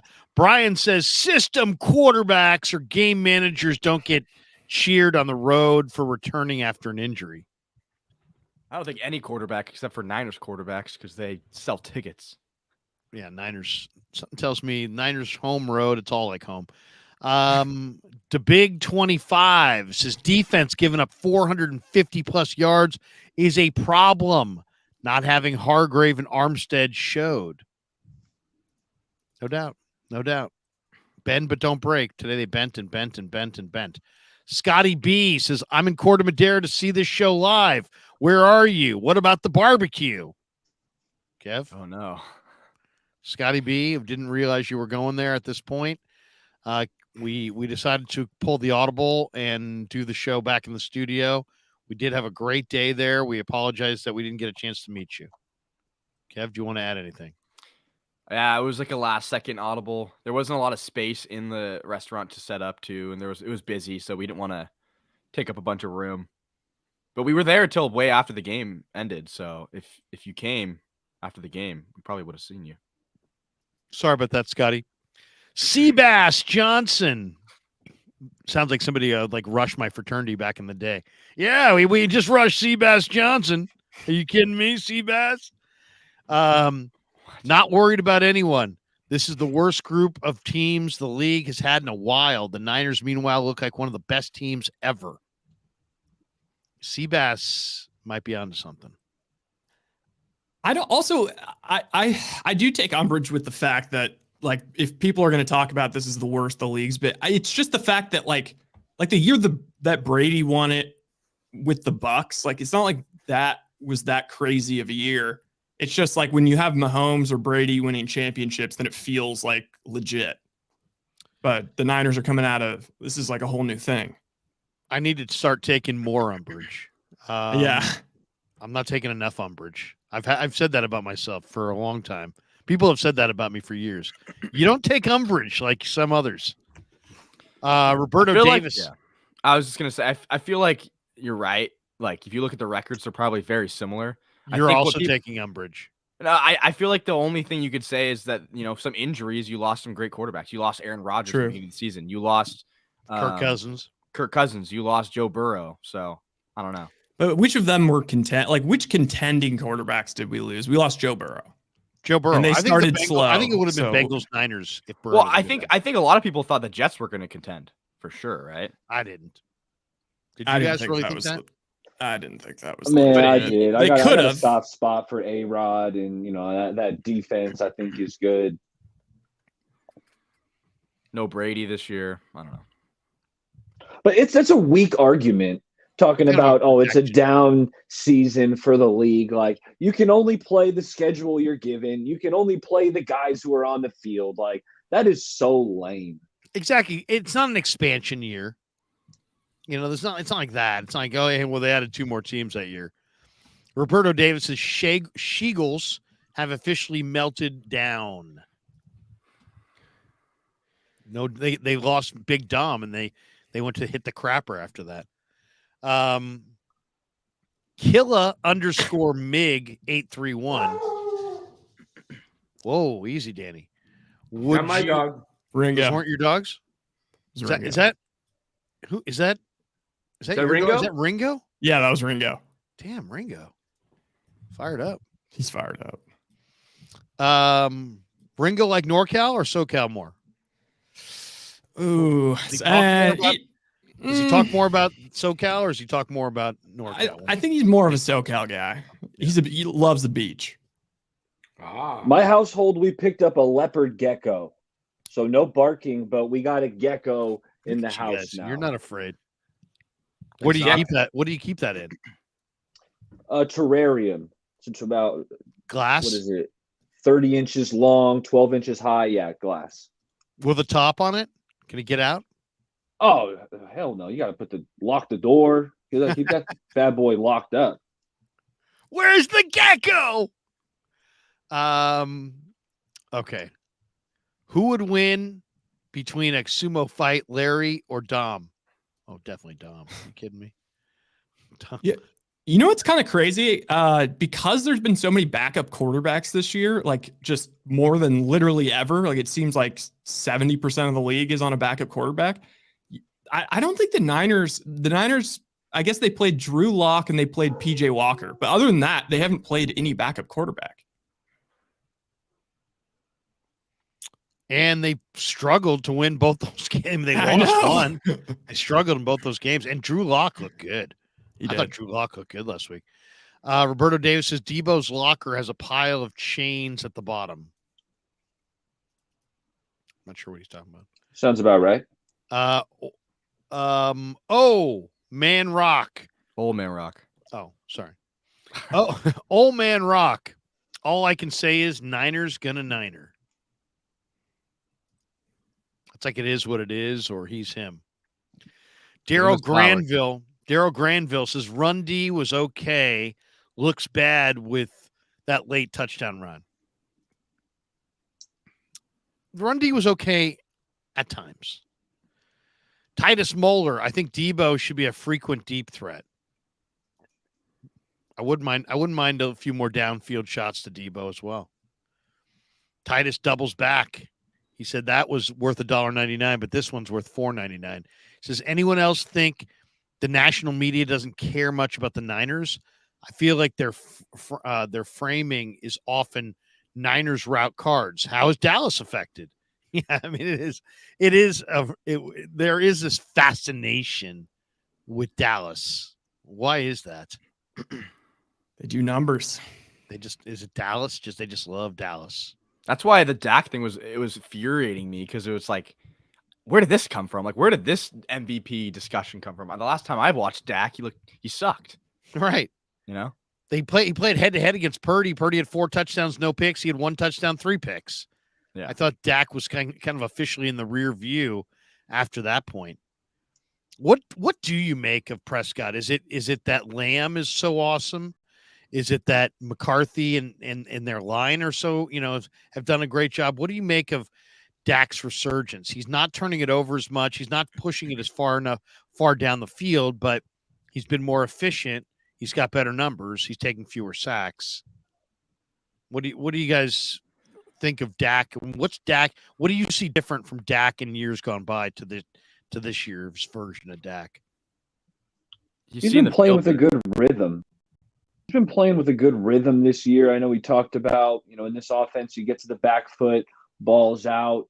CeeDee Lamb is a really phenomenal player. CeeDee Lamb's really freaking good. Brandon Cooks just kind of stepped up.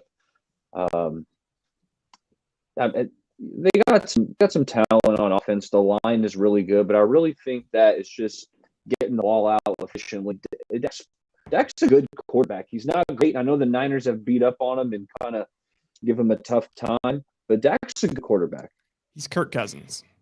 Yeah, he's improved seeing the field. Like, he's cerebrally a better quarterback than he was a few years ago. Outside of that Niners game, he wasn't turning the ball over. He's being efficient, but then he has some of those games where it's like, what the fuck?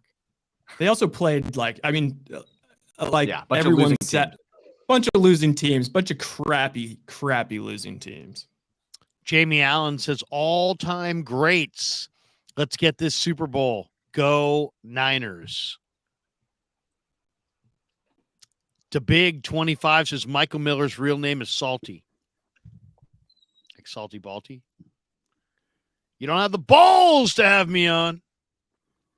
I'm going to use that in other shows. I'm going to get in people's chats. You don't have the balls to have me on. Cowherd. Sports Center. You guys don't have the balls to have Krieger on. Just keep going with that. What if they all let you on too? You're like sitting in studio for Get Up tomorrow morning. That's all it took, man. I just took the Michael Miller approach. You don't have balls. That'd be it's a great segment. You don't have the balls. Welcome back to the segment. You don't have the balls to say that. We get this one from Dennis Johnson, just saying, "Hey, I'm Dennis Johnson. I got $4.99 of disposable income, and there it goes. And there's a picture of me with a suit and tie. Look at me. That's Looking me cool. in my blue tie, and ain't I sharp? Made of money. I'm made of money. My name's DJ, and I'm in the house. All right, guys, what do you think as far as next week, Niners Ravens? I know we've talked a lot. What is the score right now, Ravens? They want to do a 23-7. touchdown call right now. 23-7. They're So they're taking Jacksonville apart. Yeah, Pretty there's much they're taking Jacksonville. There's a review right now, but even if they rule it a touchdown, they're still. I would argue they've been outplayed, but they're gonna have a pretty comfortable win. Eric DeCosta calls right now. He's the GM of the Ravens, and says, "You know what? I'll take Brock right now for Lamar. That would be a crazy game. I'll take Brock right now for Lamar. You gonna make that trade? Me? I don't think you Make could that financially trade make now. Look at Danny. Danny's any you say trade, and Danny just gets that. Wheels Wait are a spinning. I don't Wait a think, second. I don't think. Could I somehow include Mike Yastrzemski in this? I love Lamar. Yeah, I love Lamar Jackson, but I just think Brock's perfect for Kyle's offense. Yeah, I would not trade Brock right now straight up for Lamar. I wouldn't either. Yeah. No, me either. I'm rolling with Brock. Because you know what Brock has? He has the beauty of the rookie deal, which is something you can't get from Lamar. You know, the thing that I love. What if they had identical contracts? I still wouldn't do it. Lamar. It's different because his offense is a passing offense, and I don't know if Lamar can Purdy's pass won like more playoff games than Lamar right now. that's true. I wouldn't do it. You know, that I said it last week when Brock stepped out of the pocket, shuffled, and then threw the long bomb to I I think it was Ayuk or whichever one it was for a TD. Touchdown or for just 45 yards? Well, both of them. But then he did it. One to again today. Ayuk was just awesome. He did it again today with CMC. Yeah. He stepped over to the left. And, I'll tell you an encouraging sign that I thought today was when they brought in Mason and his first run was to the right side of the line. He got like 10 yards. They were running a little bit better to the right side today. And, they've been predominantly running to the left. How is that not a touchdown? Yeah, I thought he was too. What they say, his rear end was out of bounds. What was the call? Are you talking about Ravens Jaguars? Yeah, this is going to go. It's going to be 23-7. It's going to go ahead and be just the most misleading. You're not loyal to Warriors Blazers. Yeah, what's going on there? I was showing some loyalty to Warriors Blazers. How many does Steph have 10 points yet? It's the last oh game. my God, it's close. And Steph has 6 points. What's a 2-point game with 14 seconds left? Oh, I got to get over there. Hold on. Let me move over to the. Look at Danny. Got to move over to an urgent moment go by. Wow. That is bizarre. Hey, how about a couple of the throws even the throws Brock missed looked good? Like there were a couple throws to Ayuk, right? Yeah. One was on the first drive where I thought it was a good throw, not a perfect throw. Maybe it was like a tad underthrown. The DB or whoever that was able to get a hand up, but that was almost a chunk play. There was another one where I want to say it was BA going up the sideline again, and it was like a tad overthrown. So Brock, even on the throws that he misses, like he's dialed in. Those throws aren't missing by much. Listen to this one. I'm reading a guy named Kevin Kruger on Twitter. He says Brock Purdy has 6 of the top 20 passer rating games this season. No other quarterback has more than 2 in the top 20. Yeah. I mean, he's putting together the best game. That's what I was going to say. Like, your eyes are not fooling you. Sorry, your eyes are not fooling you. He really is having the best quarterback games of the season. He's had 6 of the top 20. I think 5 or 4 of them are like in the top 10. So, yeah, I mean, he's playing amazing. And my favorite thing about it, sorry, Dan. My favorite thing about it is just, I think the best thing that he does is he does not miss on the gimmies. Like once a game, he has a deep ball gimme for a touchdown, for a big play. He doesn't miss on those. He capitalizes on those. And that in this game, it was the CMC one where CMC fell and got back up and ran it. It's like whenever the coverage breaks down, he hits him. He makes that play. What's the stat what do they call it for the yards? Not the completion yards, but the actual ball air yards. Yeah, air yards. Didn't he lead the league in air yards too? Like the attempted throws for the longest. Yeah, I think it's like average air yard.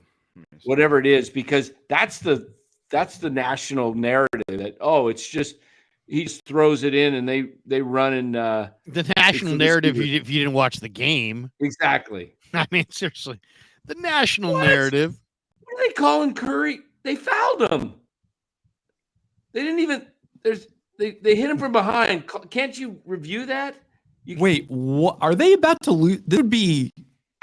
They just gave him the ball. Why to the did Blazers. Steph allow himself to? Now get you guys are not watching Ravens. Oh, they gave it to the Warriors. Okay. Warriors ball. It's 115-114. Warriors First up with guy you can 8.9 throw the ball left. into is Brick Wiggins from the line. Look at that. Dan's always got to attack somebody. Oh, but they had a foul. They had a foul to give. Jam guy. They had a foul to give. Okay, Yeah, that was your monster. That was the guy who created your greatest broadcast moment. Now we're good. Also, by the way, Brick Wiggins is 4 of 6 from 3 tonight. 9 of 12 from the field. Thompson is 5 of 10 from 3, 28 and 25 respectively. What's Wiggins from the foul line? Does he have any shots from the foul line? 3 for 4 to the foul line.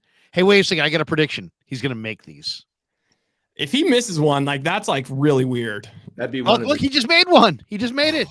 I'm predicting a second make here. Okay. You're good at this. I'm really good at this. 6 seconds, huh? I'm thinking about maybe starting this is just, let me see. Here we go. There's a lot of pressure, though. It's a lot of pressure, and it's a tough shot. He's not that good of a shooter. What are they trying to freeze him? What's going on? Oh, he's really a subpar shooter, and that's. But I just had a feeling. I just had a real feeling this guy was going to make 2 for 2, and he missed. I just jinxed it. What I the freaking jinxed it. He did miss. Now it's a 2-point game. Oh, they're going down. If he makes it it's an 3. offensive foul. Oh, let's go. Offensive foul. Offensive foul. Yes. Pajemski took the offensive foul. Isn't that kid amazing? I love Wow. Pajemski. Who would ever say a bad thing about Pajemski? Who could do such? That Man. guy is Love that kid. He is so much of a gamer. Pajemski. Man, that was awesome. That's a guts, though, to call the offensive foul there. In Portland. Hey, what's his name? The guy that refs the McKeon or whatever. He's amongst the league leaders. Monty in McCutcheon. charges drawn. No, it's not. Who is that? What's that guy's name? It's not Monty McCutcheon. It's not Monty McCutcheon. That was a good call, though. I mean, he had to call it that way. Pajinski was just standing there. He didn't move. A couple last supers here. Jamie Allen says, we don't need to compare Purdy to Joe with 4 rings and Brady with 7. He's having an MVP season and has plenty of time to see where he fits in history. I agree. Jamie, you're going with that kind of balanced approach, you're not going nowhere. No, we appreciate the comment. Seabass Johnson, who's going to be at the frat house Friday to sign autographs. Yeah, we're going to a Seabass. Yeah, dude, is Seabass going? Yeah, Seabass is going. Oh, we're going. We're all going. It says Dak is trash. His best feature is playing the New York 2. He is good against the Jets and Giants. You get Dak against the Jets or the Giants and just watch the heck out. Seabass Johnson. Brandon says, if you put Sam Darnold in instead of Brock Purdy, you can clearly see the difference. Sam Darnold was drafted number 1 overall, actually 3rd, and Purdy was drafted last. Isn't that ironic? Yeah. Darnold, actually, Baker went number 1. And I forget who went number 2, but I think Darnold went number 3. Was it Baker then Wentz? Or Baker then Goff? No, who was it? No. No. Who was in the Baker? It was Baker Darnold. went 1 and Darnold went 3. Rosen was like 11. Kev, can you look up who went 2 in the Baker Darnold draft? But Darnold went 3 overall, I believe. 2018 draft. Baker. Was it Josh Allen? It was Baker, Saquon, Darnold, Ward, Denzel Ward. What are you asking? Who went what? No, Darnold went 3. Yeah. Allen went like 6 or 7. Lamar Jackson's in that draft too. Oh, that's who I was thinking of. Jackson went 30th, didn't he? 32nd. 32nd? Yeah. Who Wow. else is in this draft? CMC's in that draft, I think. He went 8th. No. That was the year before, wasn't it? No, he's not. Yeah. Josh Allen went 7th. 7th, yeah. Yeah. Guys, Michael Glenchie went 9th. Pretty nice. Nice draft. We're an hour and 42 minutes into the live stream. Still 700 people in the room. Let me just say this. I'd like to do a little shout out for our guys here. Everybody's channel. We'll get everybody in the big box here. We'll start with Danny. Danny's NorCal Sports Network. NorCal Sports Network. The great Dan Cochimilio. Join his YouTube channel, NorCal Sports Network. Danny, how many subs these days? We're close to 1,200 now. Closing in on 1,200. Yeah, closing on 12. We've been gaining the last week quite a bit, and we're actually going on at 8:45 in about 20 minutes. There you go. What are you going to be talking about tonight? Well, we'll do our usual cover. Shimoda Imanaga? We're going to bring them up. Yeah. Sugo? Yeah, we're going to do a little Suit Giants Sugio? talk. My dog Faith predicted where Yamamoto's going to sign. She had 6 choices, and she picked the biscuit with the Mets on it. So we'll see. It's a smart dog. It's always accurate. Yeah. So that instead of the parrot, I got my 2 dogs making predictions. Bay Area Baller 18. Everybody give Baller a follow. Does great stuff. Baller, what do you got cooking on the channel this week?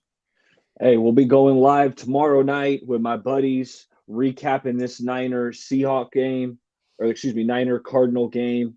You know, getting down to the nitty gritty of it. I'll go back and watch it a second time and see if I spot anything that I missed. But That'll be going down tomorrow night. You got to subscribe. You got to hit the notifications because sometimes I go live spontaneously, usually in the evening. So, yeah, come on by. Hey, shout out to South City. Shout out to Daly City and those of you in Walnut Creek. Hey, Those before you grounds. jet, let's get Rise thing, and then I got one last question for you guys. Rise Smith, it's covered up here. Wait on a second. Oh, that's my Twitter. The YouTube channel is West Coast Bias. West Coast Bias. I'll be on tomorrow night. Just going over every game in the NFL, and then again, kind of like Baller, just sporadically. I need to do a state of the Dubs. I think we should all do a State of the Dubs podcast at some point. Let's do it. I'm down for that this week. Yeah, I'm super in. Okay, hey, guys. you know that what's that little contraption? That's a pretty interesting looking headset. Looks like the guy from Honey, I Shrunk the Which one are you talking about? Rise, man. He's got, what is that thing, man? Where's that? He wears that every week. Does he the same one? Okay. Yeah. Maybe I'm noticing it because of the hat. Yeah. The difference with the white and black, it stands out a little bit more. Okay. Dan, are you always that observant? I mean, I'm very observant. Yep. And and get Scion.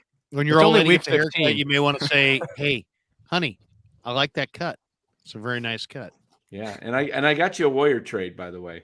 I know. Wait a second. We're going to the Warrior trade. We're not done with we're not done. Yeah, I know you guys thought we were ending the stream right now. I mean, we're getting ready. We're winding it down, but it's not totally ending. All right.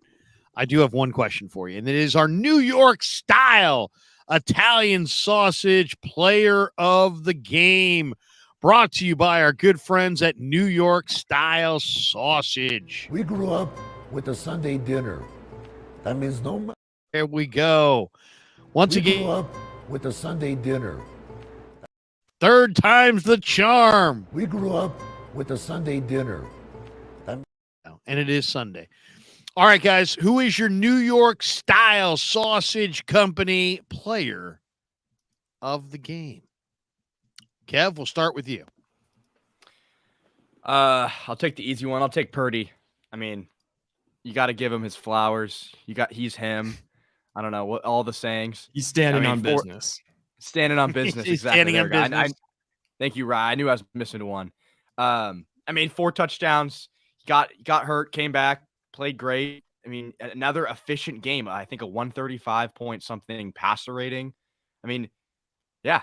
As coach would say, proof of concept. Yeah, proof of concept.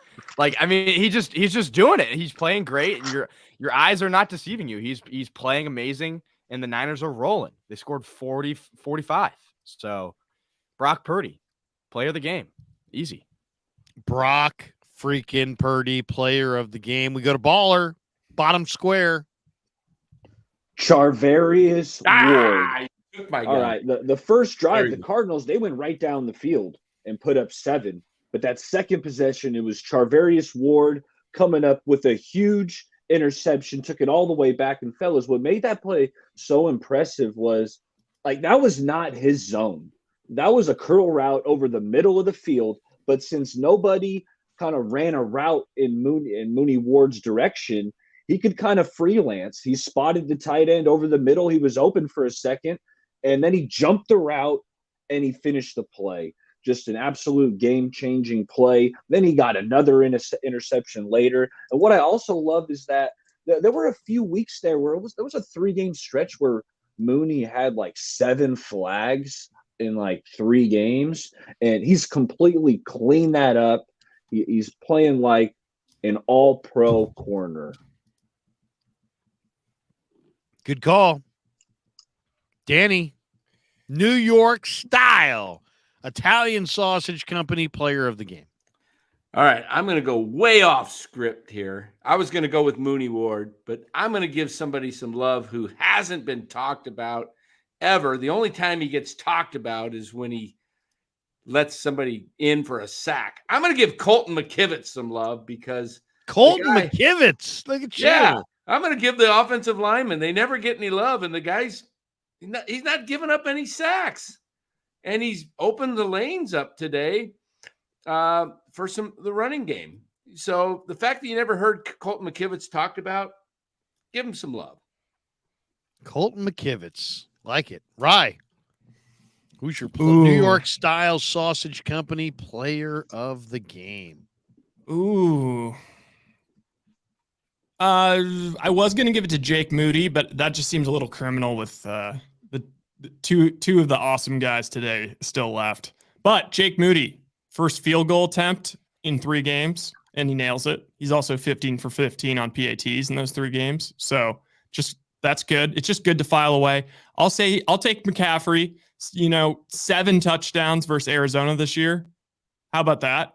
Pretty shocking. Yeah. And the guy just like, of all the like top 8 fantasy football picks, like he's like the only one that you can really say like returned you value.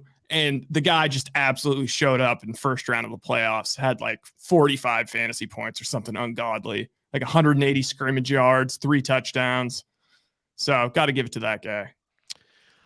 I'll go Demo Lenore, 9 tackles, 8 solo, tackle for a loss, defended a pass, hard hitting, playing great. And then I'll also throw an offensive vote for Jordan Mason.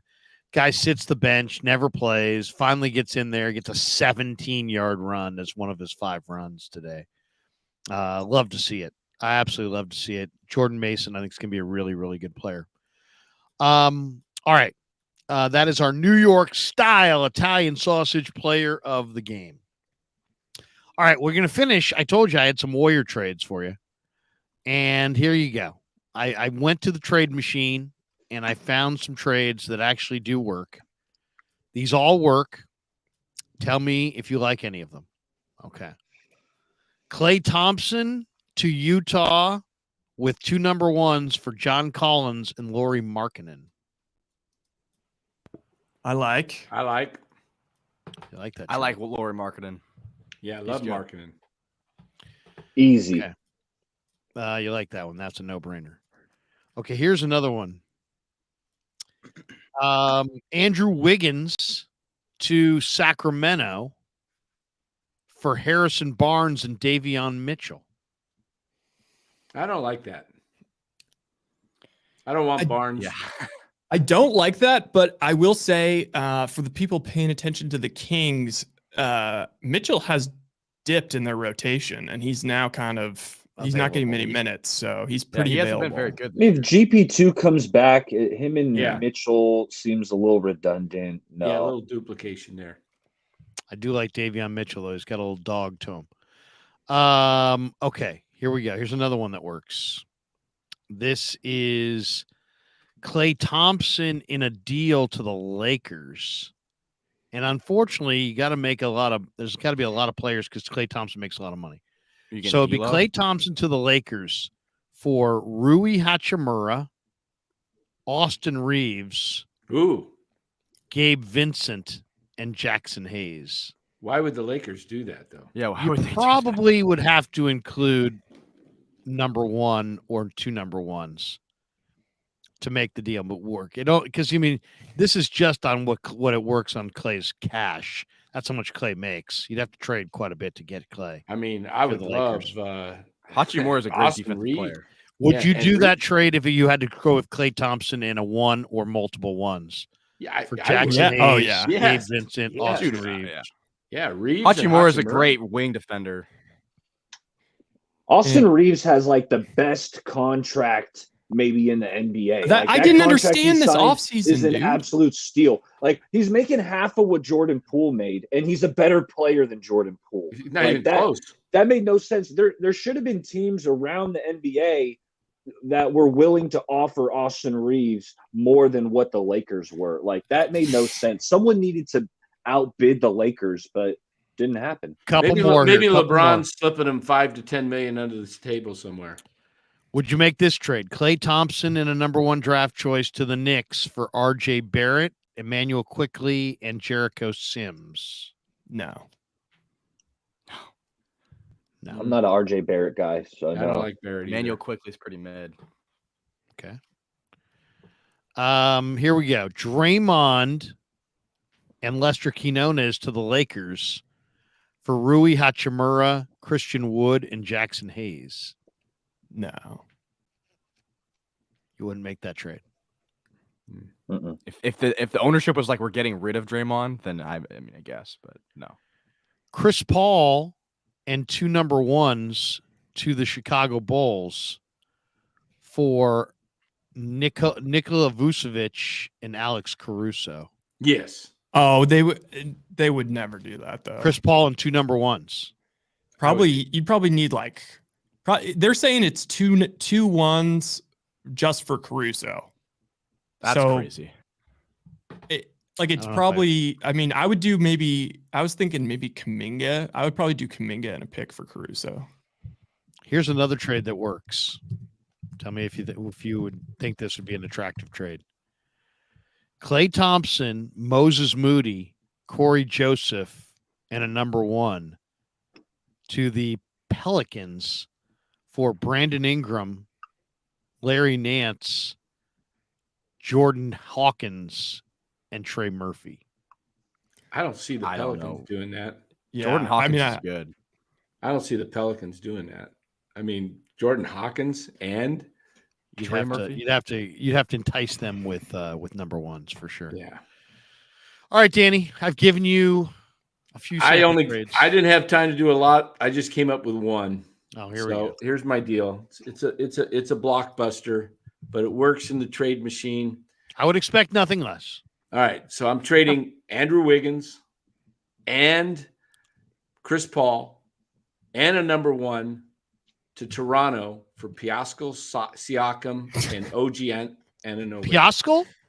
I don't know about Pascal. I like Pascal. Siakam. I got the two. Pascal Siakam. Pascal Siakam? Yeah. Siakam is Pascal Siakam.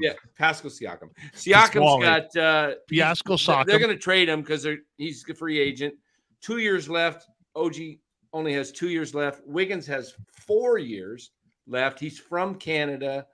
I think the deal, Paul and Siakam just kind of wash each other because they're both expiring contracts. I think Toronto gets a 1 out of it, and they get 2 extra years for.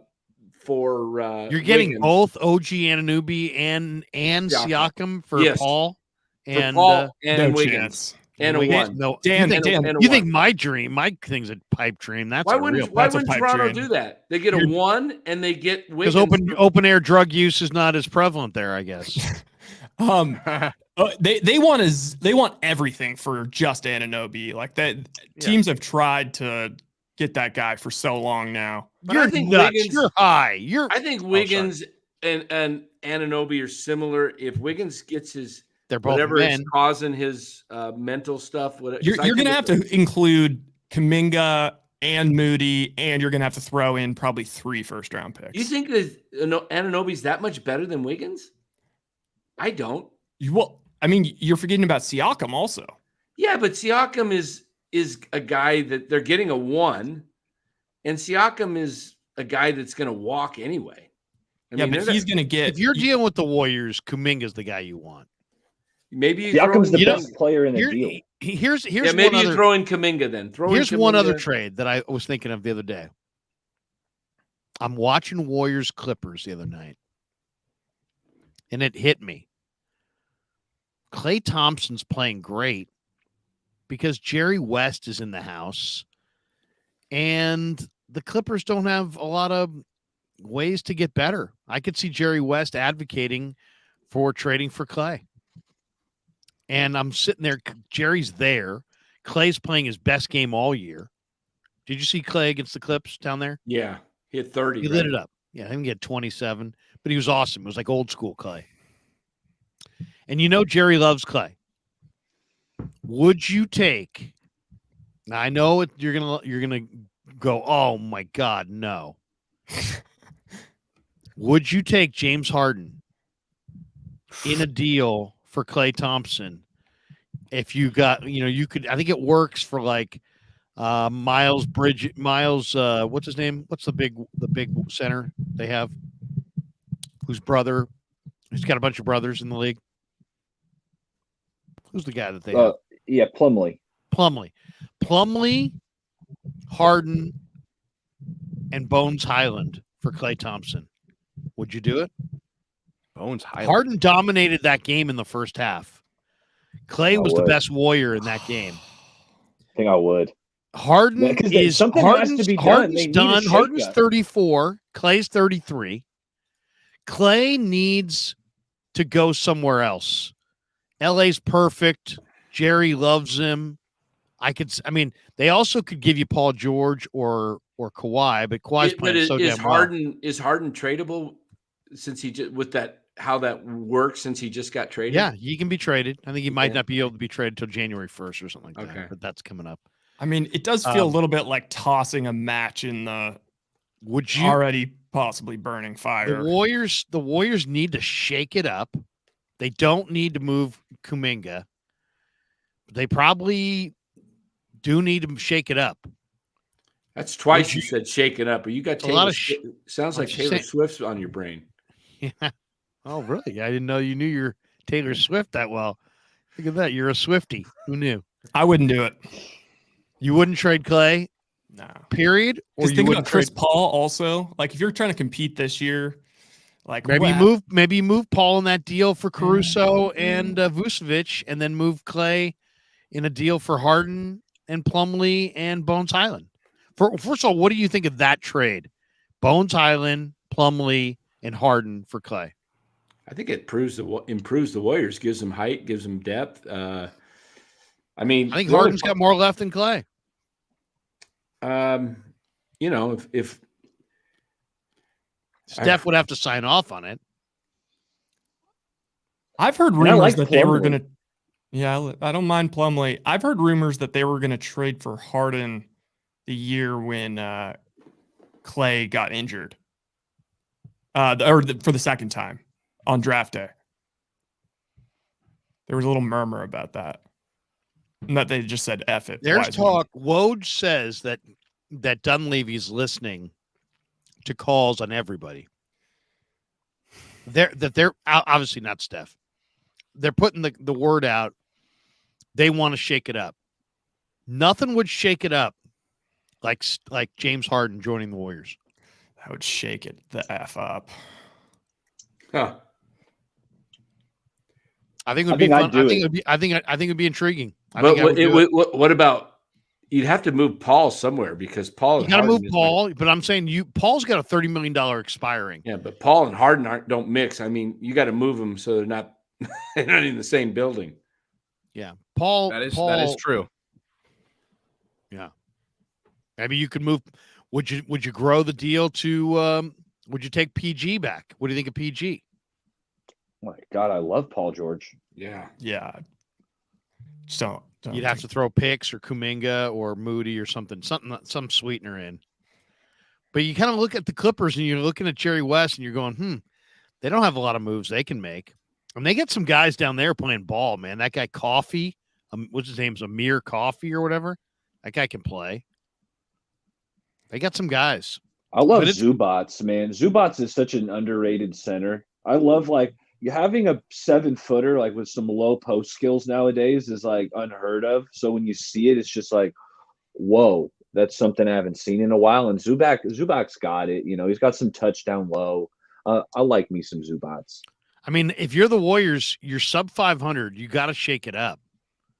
You can't go with what you got. And what the hell I don't want to give away Kuminga or Trace Jackson Davis or Pajemski or Moody if I can help it. I'd rather play those guys and trade some of these other guys. You want Looney? I'm listening. You want Wiggins? I'm listening. You want Thompson? I'm listening. I'm listening on everybody outside of my youth and Steph. What do you guys think? Yeah, I like the youth. I like Moody and Kuminga and Pajemski, Jackson Davis. I think those four are going to be able to get better and better. I mean, Pajemski has surprised me. I'll say that. I really love watching him play. That guy is knows how to play. He knows how to. I mean, he's just out there rebound. I mean, he's at the closing lineup the last few nights now because you could tell Kerr trusts him. And I just think, and what I love about Pajemski is if you watch him on the bench, he's always sitting next to Steph, trying to learn, and he's just having Steph feed him. He just wants. And he rebounds. Yeah, he definitely rebounds. And if he doesn't get the rebound, he's tipping it to somebody. I mean, he's kind of like I don't know. He reminds me a little bit of DiVincenzo. Trace Jackson Davis tonight, by the way, guys. You know what Trace Jackson Davis did tonight? What did he do? No. 18 minutes, 14 points, 8 rebounds. Whoa. Well, when he gets plus 8, 14, 8, 3 assists, 2 steals, and a block in 18 minutes. I don't know why he doesn't play more. I really don't. I mean, that's ridiculous. Those are great numbers. I mean, he's really good down below the basket too with his skills. I mean, Looney, when he gets the ball, he can't,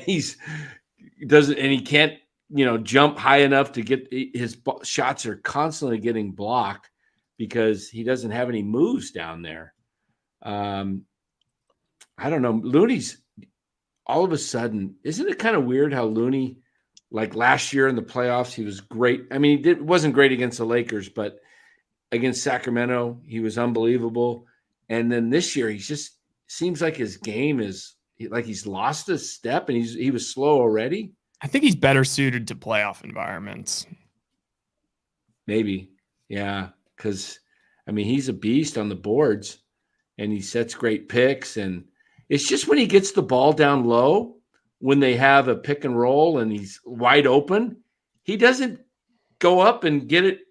He doesn't go up and slam it quick. He seems to take a long time to elevate and he gets the shots blocked.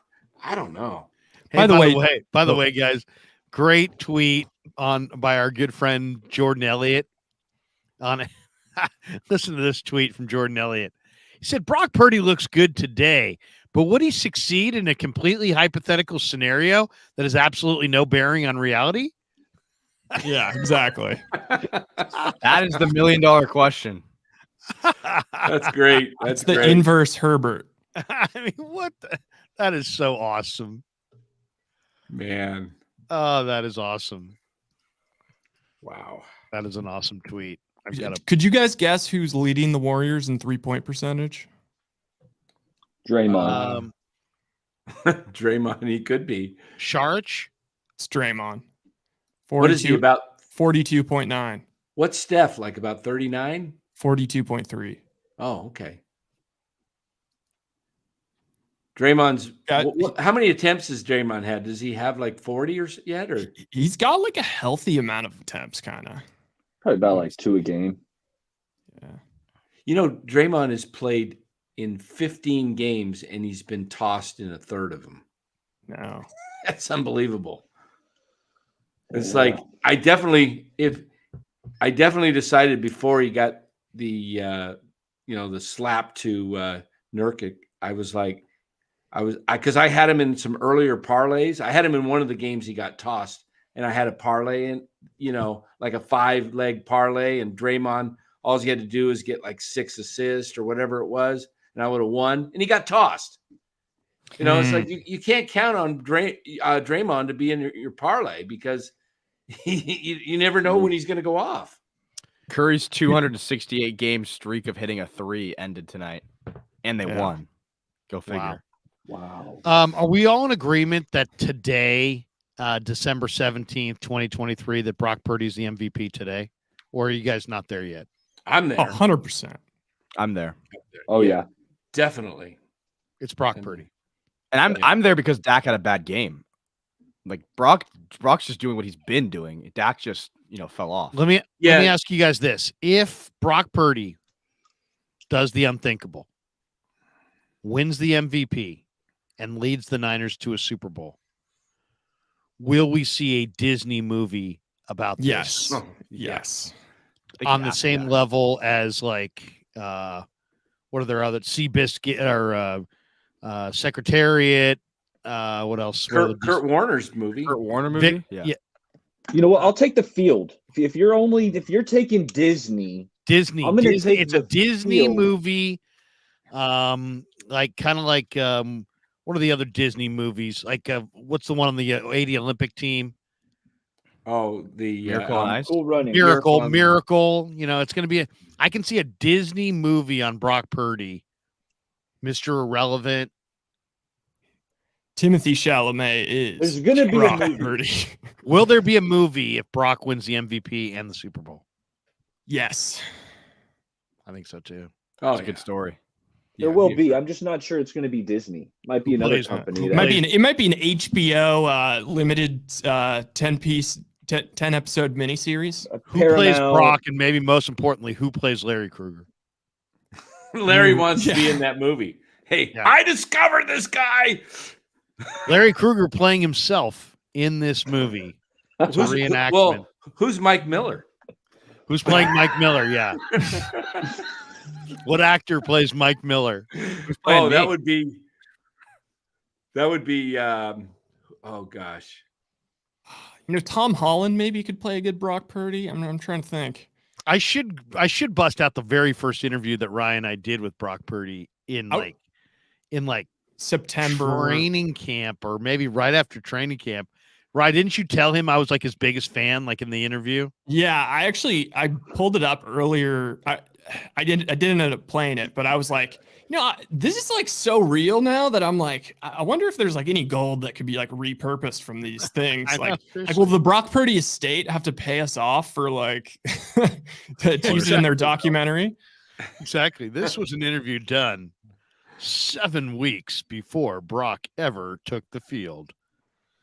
Someone says a 30 for 30. Yeah, well, come on. It's got to be a 30 for 30. No, that interview, you guys literally did that interview before Brock Purdy, like anyone even really knew who Brock Purdy was. That's how you got the interview. Yeah, exactly. Yeah. Exactly. Hey, you made a You know, great there's point, nothing- Kev. No, you know what would be a great scene too? Was in the press box, Garoppolo goes down early, and I was like getting situated in my seat. And Caleb Homeris says to me and Rye, "Hey," he goes, "Your boy is in, by the way. Your boy's coming in." And I turned to the field and saw Garoppolo getting, driven off on the cart, and I see Purdy running in there. And I said to Rye and to Caleb, I'm like, the Niners just got a whole lot better at the quarterback position, and like 5 people in the front row of the media in the press box look back like, what the heck are you? That's a smoking? crazy statement to say. The craziest statement. That's It's awesome. like Jimmy G is our god, and You know, The guy looked fantastic at training camp. Brock Purdy, Yeah. fantastic. Well, it is weird that that nobody hyped it at all except I for remember you. having the conversation when you were on the radio with Willard, Larry, and when they signed Jimmy, and I remember coming on and saying, "Hey, you know what? The real battle is going to be next year when it's Lance and Purdy.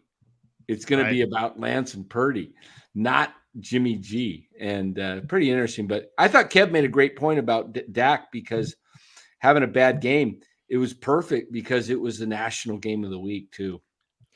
Yeah. I mean, could he get it? Could Dak potentially get back in it if he beats the hell out of the Dolphins and the Lions? Personally, I don't think there's any way. I think it's over. I think it's Brock's to lose. Yeah, it's Brock's Yeah. to lose. Yeah, So Tyreek was out next this week. week. Yeah. What a story. There's 2 hopefully after tomorrow night there'll be only 2 11-3 teams, and they meet up Christmas night at 5:15 California time, I think. That's going to be a game. Who plays might be Grant there. Cohen? So many funny ones. That would be hilarious. But I mean, that's that. Okay, let me ask you guys this. We'll finish with this. If Brock Purdy is the real deal, as Shanahan describes, wins the MVP and leads the Niners to the Super Bowl, is this the most unlikely story in sports history, in Bay Area sports history, in your sports memory? If not, what's the most unlikely story that you've ever seen, because this is literally, I mean, Tom Brady was a 6th-round pick. We're talking about the last pick in the draft. The last pick in the draft goes to a team that has a quarterback that they invested 3 number ones to get, who was a top 5 pick, beats him out, and within 2 years wins the MVP and leads the team to the Super Bowl. That writes his own chapter in Niner lore. Absolutely, no doubt about it. It's slam dunk. It also becomes like one of the most unlikely success stories that we've ever seen. And it's not even that overly dramatic or melodramatic to say that in any way. If I said to you the most unbelievable story, most people would say they'd go to an upset, right? You know, the NC State with Jim Valvano knocking off the Houston Cougars. I mean, that was like, what? You got to be kidding me. Drexler, you know, I think I have a bigger one. Thank you. I've heard that. I've heard you say that many times. I think I got a bigger story. All right. I think Brock is the biggest story would be in the Bay Area, but it's hard to top a 28-year-old guy working at a grocery store who didn't play big-time college football, and Kurt Warner comes out of nowhere and wins the Super Bowl his first year. I don't know if that's pretty hard to top. He was a free agent. He never played. He's playing arena Iowa Barnstormers. Yeah, I mean that's just the story and a half. I mean that's unbelievable. Good one. That's a good one. I think you have to remember. Oh, go ahead. I was just gonna say something quick. It's the best story of my lifetime. I mean, you guys have more years than me. Me and Ryan probably similar ages, but best story of my lifetime.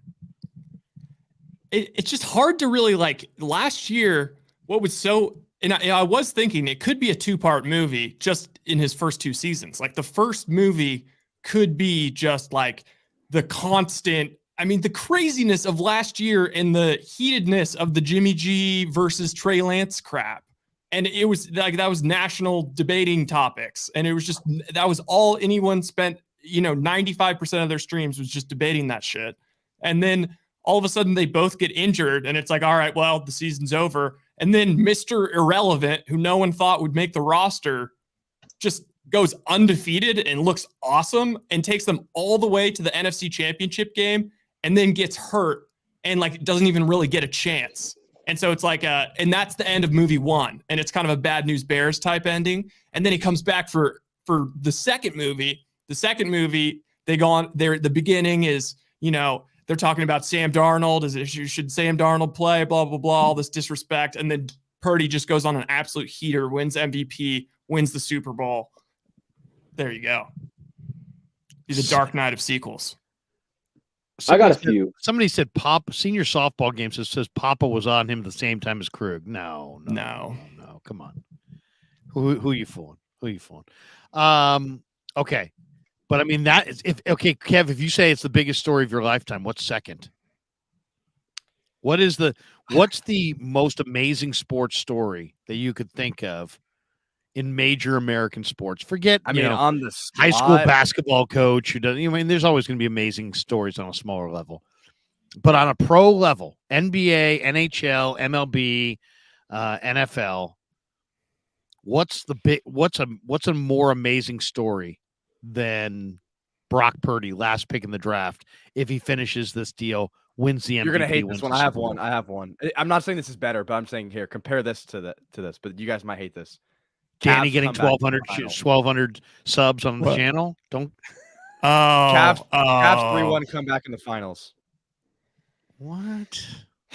I'm a Warriors fan, but I'm just saying that was never done before. That's a story. LeBron. This guy says Mick Toad says Madison Bumgarner Game 7 World Series. Yeah, that's another one. Well, that's a good one. UConn that was amazing. As the 8th seed winning it all. I don't know. That's kind of stupid. Shabazz Napier. I mean, the Miracle on Ice is the one that kind of comes to my mind, even though, I've only seen the movie of it, but the United States beating the Soviet Union, like with like college players. Yeah, That was awesome. pretty. Here's a good one. They didn't win the chip, though. They didn't win the chip. Jimbo says Villanova, Raleigh, Didn't win the Massimino. They shot 77%. They took down Ewing and the Hoyas. Yeah. That was pretty amazing.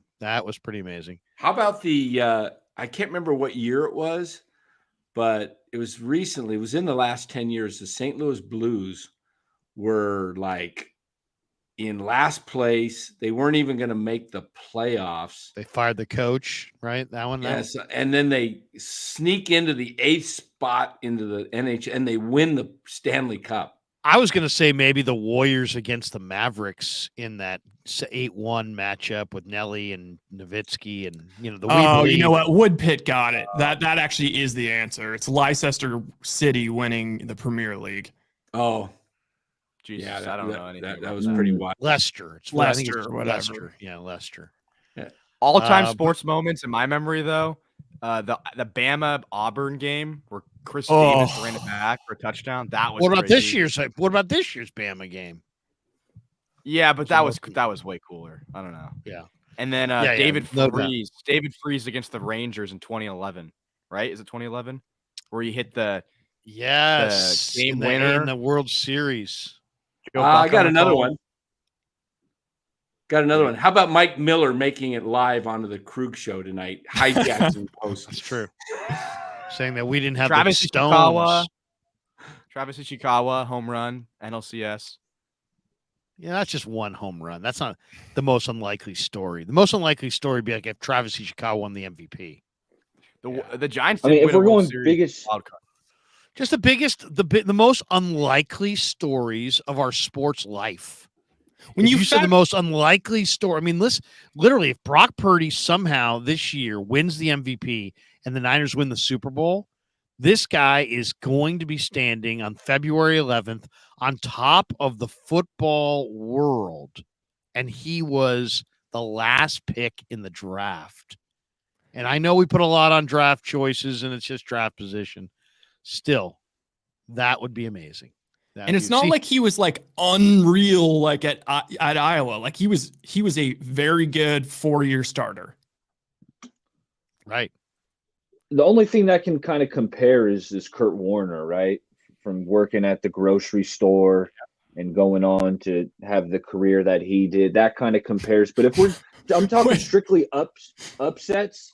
That upset that the Giants had against the Patriots in that 2008 Super Bowl where the Patriots were undefeated and the helmet catch, like maybe there's not that storybook like that, but it was just a crazy upset where, I mean, I think everybody thought the Patriots were going to take that one. I'll give you another one. Red Sox in the 2013 ALCS? What year was it, Danny, when the Red Sox beat the Yankees down 0-3? 04. 08. 2004 Red Sox. Yep. Yeah, that was pretty amazing. And it capped with the Johnny Damon granny in Game 7 in Yankee Stadium, upper tank. Yeah. I still, that was stunning. That was stunning to watch. I just think from a personal level, I still think that how do you top Kurt Warner? The guy was 28. I mean, Purdy's like 3 now? 23. 24? I mean, he came right out of college, out of Iowa State. I mean, even Tom Brady. I mean, Tom Brady took over for Drew Bledsoe as a backup quarterback and won the Super Bowl. Right. In what, his second year? Second year. Yep. Yeah. Second year. So that was pretty amazing in its own right, you know? Yeah. SG Sports talks his thoughts on Purdy's performance against Arizona. We were just talking about it. I mean, Purdy was outstanding today. 4 touchdowns, threw it 25 times. They had total balance, 26 runs, 25 passes. He was 16-25. He completed a much higher percentage in the first matchup against Arizona, but didn't turn it over, didn't get sacked. 9.7 yards per attempt, 242 yards passing. You know, he's taking care of the football. To me, it's like Purdy's got that great balance right now between stay aggressive and take care of the ball. You know, and it's a hard balance to strike. Ask Derek Carr. He's been struggling with it for years. Yeah. You know what would be interesting is just what is this year? Super Bowl 57? Is it 57 this year? Might be Yeah. 58, actually. Whatever it is. Take all the Super Bowls, say there's been 56, 57, and who was the winning quarterback? How many number 1 draft picks were the winning quarterback versus later than a first round pick? I know Montana won 4 and Brady won 7, so that's 11. And Kurt Warner was What round did Bradshaw go in? He was the first pick overall in the draft, I believe. Yeah, he was an awesome arm. Yeah. But it'd be interesting. Russell Wilson won in he was a third. Yeah, rounder. Russell Wilson was a 3rd round pick. Nick Foles was a 6th round pick. Yeah. So I'll bet you that the not the first round picks would have it. I'm just off the top of my head. I would think it would be close, but I would think that there's probably there'd have to be over 25, 28 not number 1s, but who's won? Bradshaw won 4. 1-4.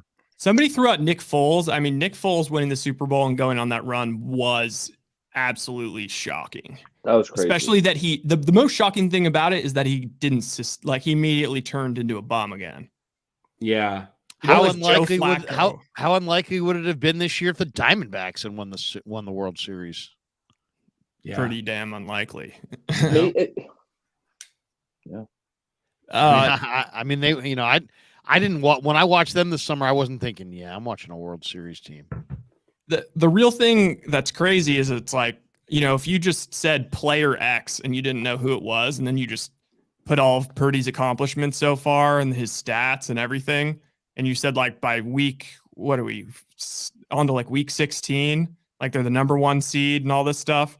Like everyone would be like, yeah, of course that player X won MVP, but you still are going to have people get on TV and just say, even though there's no other like clear, other even like second contender for MVP, people are still going to say, well, no, come on. I mean, it's Brock Purdy. Like we all know, like it's kind of a testament to how unlikely this whole thing is. No doubt. All right, fellas, I'm going to jump. Good Talk stuff, soon, all right? All right, Eric. Caller, good to see you, man. Appreciate you. We're going to call it right here. Good stuff. Thanks to everybody who participated. Thanks to New York style Italian sausage. The only kind of Italian sausage I will eat is New York style Italian sausage. Thanks to Pig and a Pickle, the title sponsor of the Krug Show. Check them out in Emeryville and Corte Madera. They're open 7 days a week. Thanks to Marin Auto Glass, marinautoglass.com, 415-883-3030. And thanks to Underdog Fantasy and Mojo Fantasy. Check that link in the description. Use the promo code KRUG, KRUEG, and they will match you up to your first $100. Danny, you got a show coming up tonight. What are you going to be talking, Niners? We're live right now. Okay, everybody go follow Danny over to his channel. What are you going to be talking about? Is it Niners exclusively? You going Giants? No, we're going to be doing Giants tonight. We'll mix in some more Niners stuff. We'll talk about the Niners game today and going forward, but we'll also be talking San Francisco Giants. So head over to NorCal Sports Network. It's got the logo of the California flag with the bear and everything there. You could NorCal Sports Network. We're on, and we'll probably be going for a couple hours at least. And Danny will be giving away cash later tonight on his show. Cash, yep. If you want to join cash, us, homie, everybody join him and wait for the cash giveaway towards the end. Yeah. All right, there you go. There will be no cash giveaway. We're just joking. Rye, when are you going live again, bud? Tomorrow night. Gonna just recap the rest of the NFL slate. We talk, I don't know. Probably talk some basketball as well. Maybe some college basketball. And then, we got to do a pod this week or live stream. Yeah, let's do it. And what are you doing on Christmas? Are you going to be, if we call you on Christmas night, are you around or where are you going to be? I'm going to be in Mexico, but I'll bring stuff. Nice. Yeah. Nice. What part of Mexico? Cabo. What kind of stuff are you bringing? I'm kidding. I'll probably just bring my laptop and AirPods. But it'll play. All right, Rye. Have a good night, man. Appreciate you. All right. Later, guys. There you go. The great Rye Smith. And then there were two. Kev, you got a final thought before we bolt for the door? It's been a full day here on the Krug Show. We were at Pig and a Pickle all day. We're exhausted. We've eaten a lot of barbecue. We've chatted it up. We've done the show. Your final thought. Final thought is, if anyone knows Adam Rich, he is the winner of our jersey contest, and I cannot get a hold of him. So if you know Adam Rich, tell him that he won. He's a winner. Besides that, I mean, dude, great win. Firepower. Just the defense. You know, I'm hoping that it's just a Hargrave Armstead thing.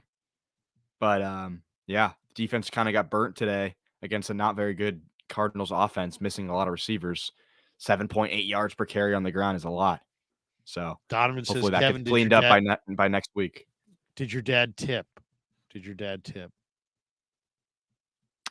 don't know. I think we got our food comped. Look at that. Donovan, we appreciate your concern for the service people, but yes, we were fully comped today. But I normally tip 20%. Normally. You know, that's, and if you're with me and you tip 10% or 15%, I get a little queasy. I'm more of a 20% tip guy myself. But no, we should shout out everyone that came to the meet and greet. Thanks for coming. Everyone that wanted to come but couldn't. Thank you. Everyone that didn't come but watches the show every week. Thank you to you guys too. Wouldn't be possible without them, right? Yeah, absolutely. Thanks to everybody. Have a great Sunday. Check me out tomorrow morning at 8 a.m. on this channel with Damon Bruce for 49er Wake Up. We'll be doing a lot tomorrow. Tomorrow we're redoing the studio. Take a good look at the studio as it is right now. It will look quite a bit different next time we go live in this studio. Thanks to Jim Hoffman, my man who's going to be putting this studio together. H&H Flooring will tell you more about his company because he's doing great work for us, and we'll definitely give him a shout out. But you guys are going to love it. Hopefully we'll all love it. And for Kev, I'm Larry. Have a great night. Until next time, we're out. Peace. Yeah, never met a man I've been scared of.